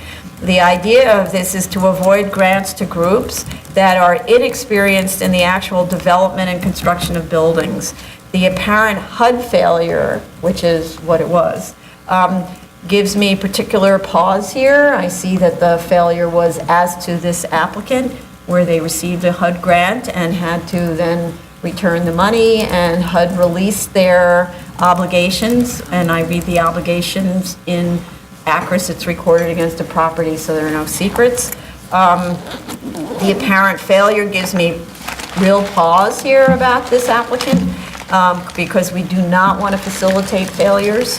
So more information on what the group has actually developed is needed, and they didn't provide any addresses of their other facilities. They said, oh, we have this many other facilities with this many other units, but some of them I can tell are, for instance, some of them are SROs, for example, so that might be a single unit in a hotel, or it might be a single apartment in someone else's building, so scattered sites. And yeah, so I did look up, they're proposing to partner with, I can't tell the level of experience of an out-of-town housing developer as sort of like a turnkey, it looks like, but I don't know what that group's track record is with HPD, because the way turnkeys work, because I used to work on turnkey projects, that group is the one who builds the building and then hands the key over to the not-for-profit and says, go enjoy your building, right? So the relationship is very close with that developer and HPD. And if HPD doesn't feel comfortable about working with that developer, I don't know how quick they would be to do the funding. So we are reaching out to HPD to find out more about this site, about the applicant, the actual applicant, and about their team. And I note also that the prior name of this group was the name of the group that failed in the HUD project, and now they have a new name. So whenever there's a regrouping like that, I get nervous, like why did it have to get a new name, except to... And they didn't address it. No, they didn't mention If they brought it. that to light, that might have been a very different story. Right. They didn't air it. This is suspicions from my own experience working with developers who fail and then change their names. Then they fail again, by the way, because that's been my direct experience. The statement of facts makes an argument that the site is also unique because it's a trapezoid. As with all cases where no deference finding can be made, the unique physical condition must drive the hardship and the requested waivers. This is a very large site. I don't see trapezoid as driving any hardship. I'd like to understand the distinction between supportive housing units and affordable units that are mentioned but not described in the statement of facts. I mean, I can make my own leap, but that's really their job to describe the distinction. I'd like to ask them whether they've reached out to HPD to review these plans, whether they've discussed the viability of obtaining low-income housing tax credits and supportive housing loans for this project from HPD. Are other subsidies not mentioned sought? Nothing's described in the materials. And what if they don't obtain those loans or credits? I do understand about them receiving conditional approval for rent subsidies, but that's far in the future. First, you have to build the thing before you rent it. Statement of facts describes 13 people who will be working at the building, but there is only one office at the first floor. And will the community rooms double function as offices?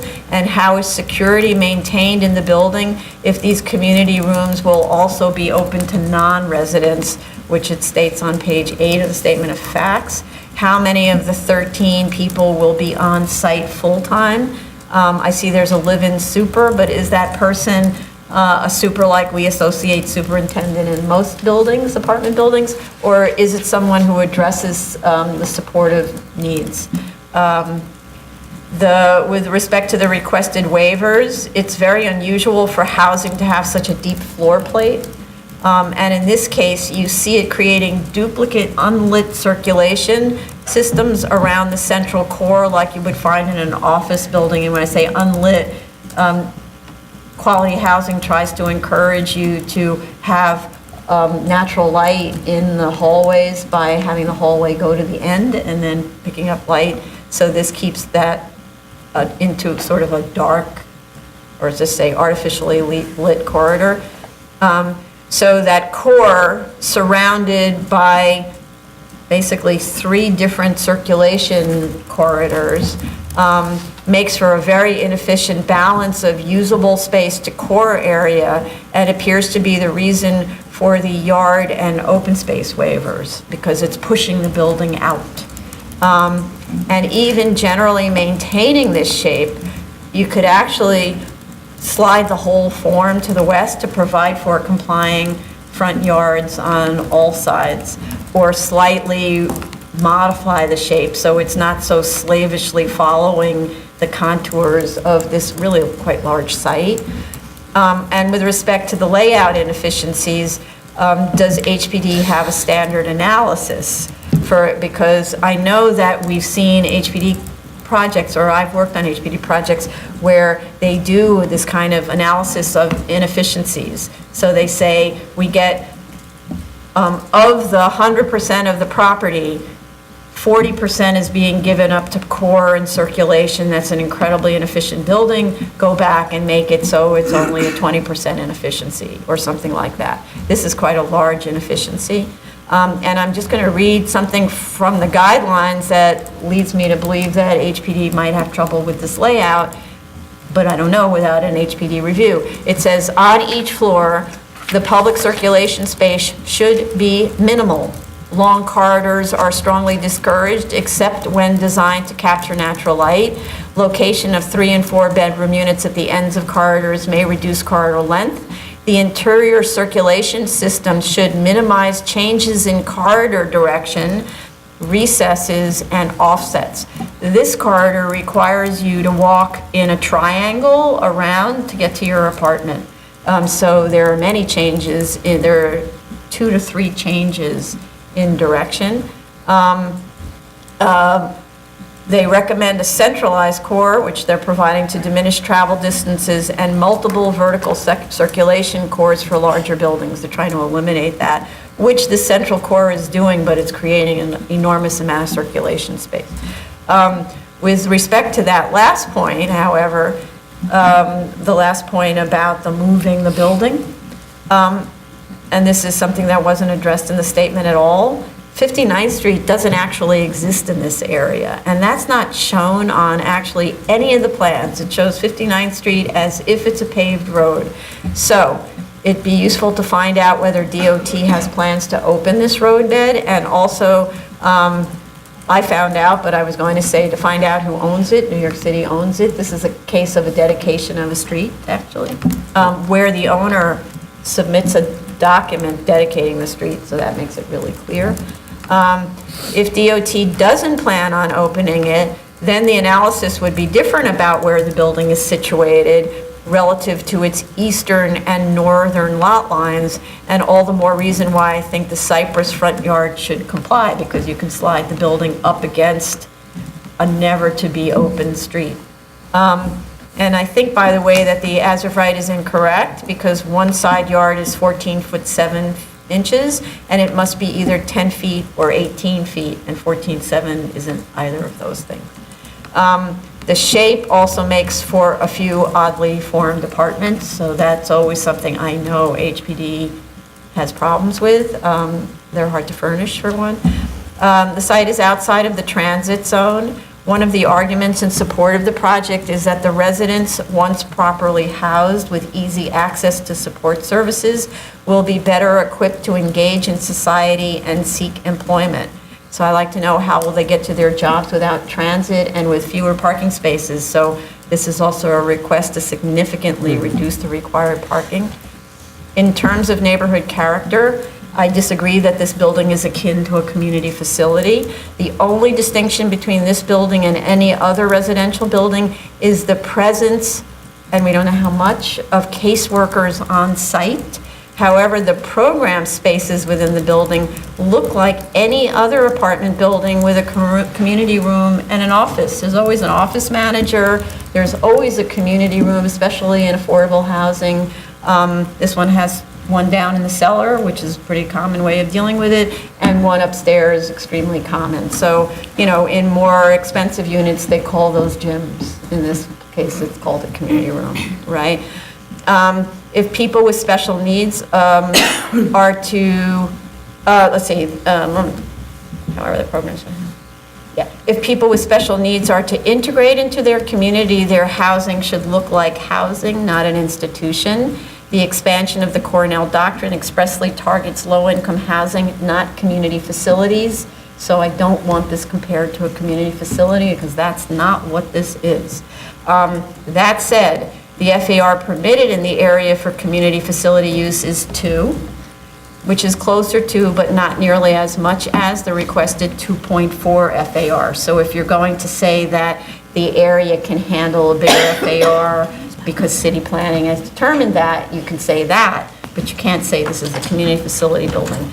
This is a very tall and large building for the area, and I'm wondering why it can't be designed to occupy more of its lot area, which would be as of right, and allow the parking to sit all the way underneath the building instead of having this big area that's open, that's really just a driveway. Also, 59th Street at the northern lot line isn't improved.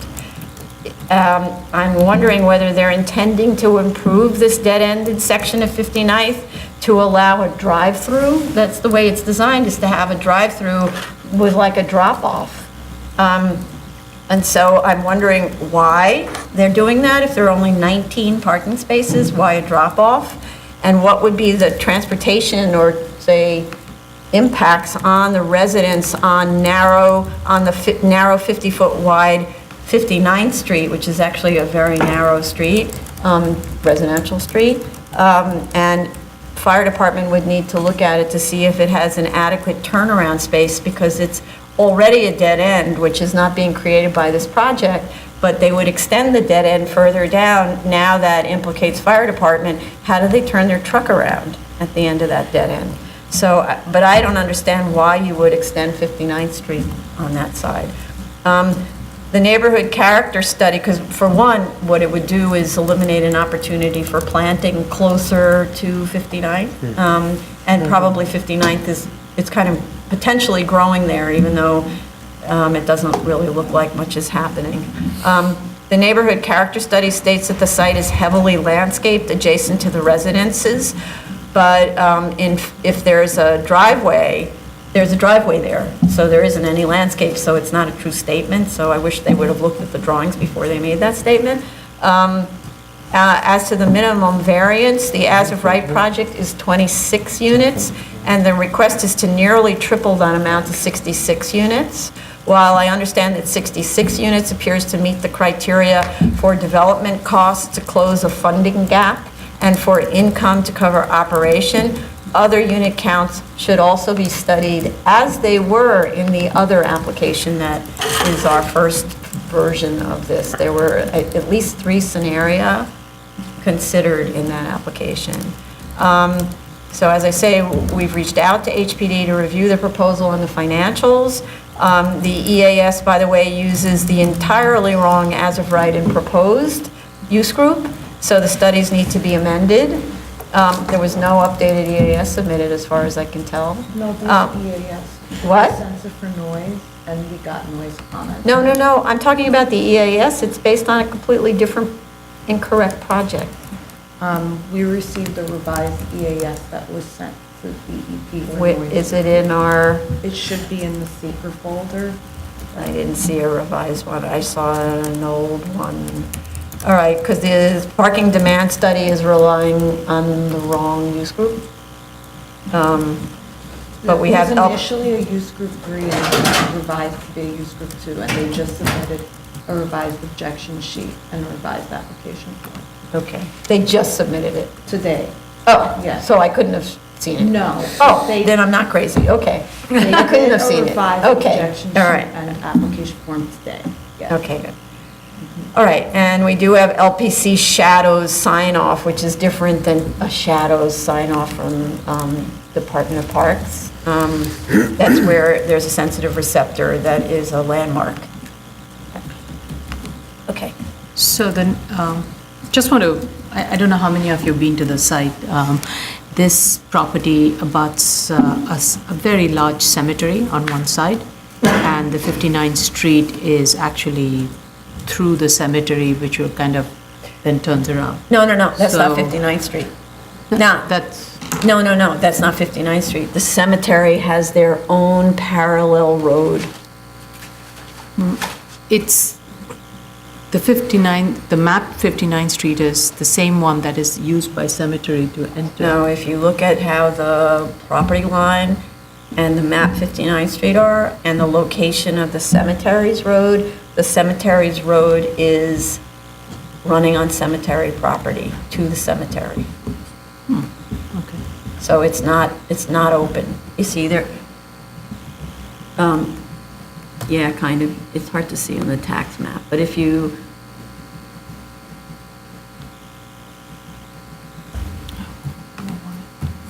I don't think you're going to see it there. I'm not sure where you can see it. So the survey shows a map locations, right? It's not going to show you the cemetery's roadway is here, actually, is adjacent, running parallel. That you actually see in the satellite image, that it's far away from this property line.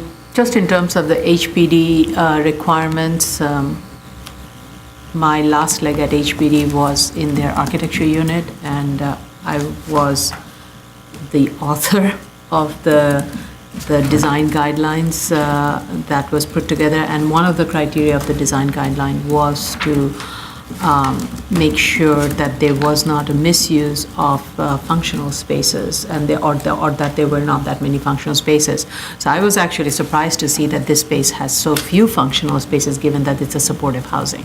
When you say functional, what's functional spaces? Functional, like spaces, dedicated community spaces, common areas. What I mean by common areas, typically where various programs that would be provided for the residents, to serve the residents, office spaces for the case managers, lounge area, a gathering space. Sometimes these gathering spaces will even have kitchenettes, because oftentimes the program calls for providing food services for the residents. So this was very minimal compared to many of in preparing that document, we reviewed all the supportive housing case projects and senior housing case projects to determine what is the typical range of these functional spaces that we were looking at, and what was the minimum room sizes. So based on that, that design guideline was prepared.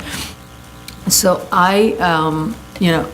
so in terms of the programming spaces, it is much less than what typically I have seen in my life there at HPD, so I did not question it. Maybe their programmatic element is a little bit less on being in an office and talking with the residents. It's more of walking the floors and integrating with it, so it may be just that. That's why there's so little of space. In terms of the layout of the thing, room sizes are, despite the irregular layout of the building, I think the room sizes are pretty typical, except for a little bit of shaving here and there, but it meets all the requirements that we look for when we lay out the room. We used to look for when we laid out the room. The corridor space, yes, I think there could be improvements, but the length of the corridor here is Right. very little, and maybe one way of addressing that, you just kind of push the elevator out more parallel to one of the corridor ways, and that can also minimize the allocation. Again, I'm not sure to what extent HPD would support the idea of providing a parking below grade, financial reasons, if there's a cost associated with it. No, under the building, I meant, right now, it's at grade, and a portion, and the building Overhangs. roof hangs over the parking. So I'm suggesting, what if it hung over more of it, so that the drive-through and everything hung over it as opposed to, I see. right? So I'm just saying, they're pushing the building, it's for one, the floor plate's very large, so it makes it look like an institutional building, looks like an office building. So my question is, if you're doing that, why not take more advantage of the site?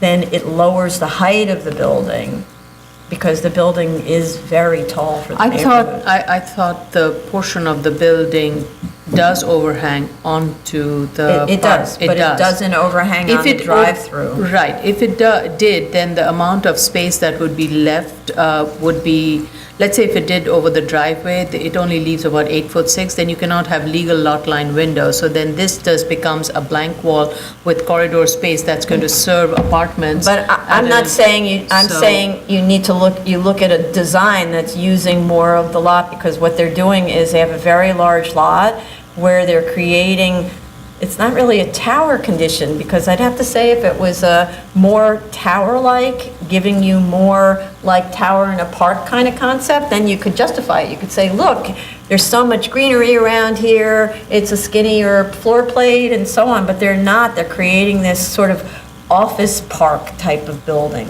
that really spreads out onto the site for the parking, but it is also tall. So like, how do you reduce the height or give us more open space? The way they're doing it is they're giving us no open space because it's parking. And they're also doing tall. So, and I think it's just a slavish following of the contours of the lot, as opposed to looking at other ways to configure a building so that, one, it's not so inefficient in terms of the core. But a lot of this for me is, you know, what does HPD think about a project like this? And with all of these applications that are relying on HPD, without having gone to HPD, I have a lot of problems I just want with to, that. just in terms of the circulation you mentioned, I think one of the concerns that always HPD has is when the corridors are really long. In this case, the corridors Are shorter. are Yeah. much, much shorter, so the idea is one is not getting lost in the circulation space, and it's right there. So I'm not sure Yeah. how HPD would look at that, But it's but just three basic, times the but just circulation. looking at, So if this were a double-loaded corridor, you would reduce the amount of corridor by twice. If you simply move the core into one of the units, you would reduce the corridor by 2 times. Right now, a person who lives at one of the ends has to walk or make 2 turns, right? So that's part of it too. You're talking about people who have special needs, and special needs as with elderly and people with mental illness. It's disorienting when you make a turn. Where am I? Right? That's one of the reasons why special needs housing has a lot of rules about orientation, like in hospitals and things like that.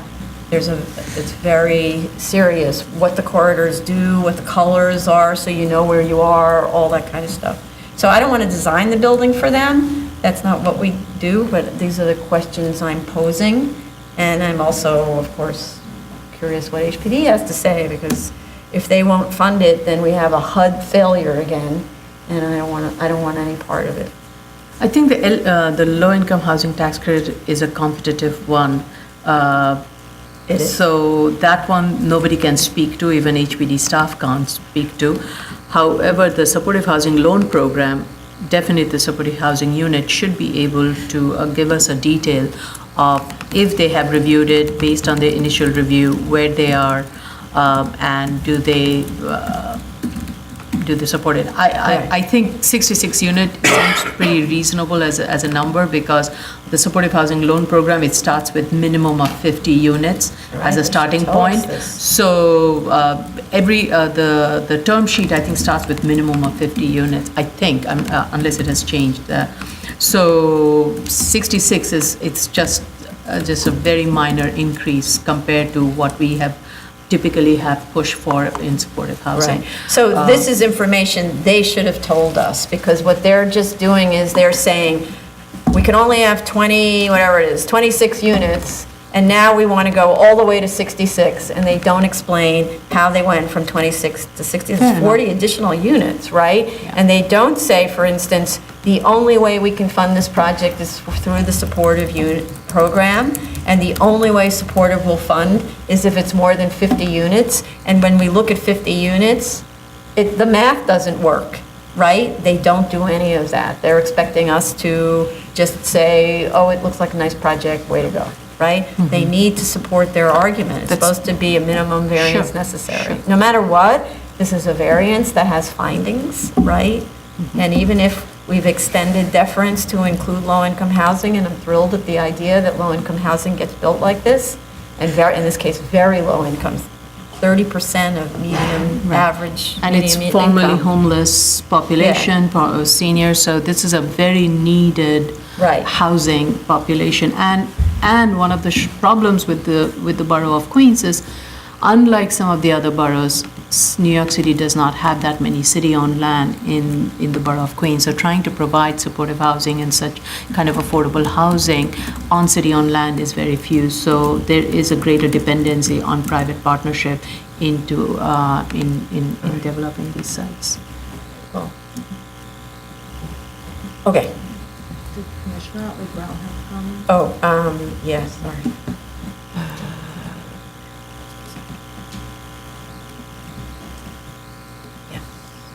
She said, she was okay with the project, but in order to put the E finding to bed, please provide a range of unit totals to show the point at which the developer passes that threshold from non-viable to viable, essentially the same thing I asked. For example, drill down to cash flow at 40 units, 50 units, and 60 units. So she summarized in financial talk what it is that I'm asking for as well. So I just looked at the term sheet, and the term sheet says... What's the term sheet from who? This is from the Supportive Housing Loan Program term sheet. It's on the HPD website.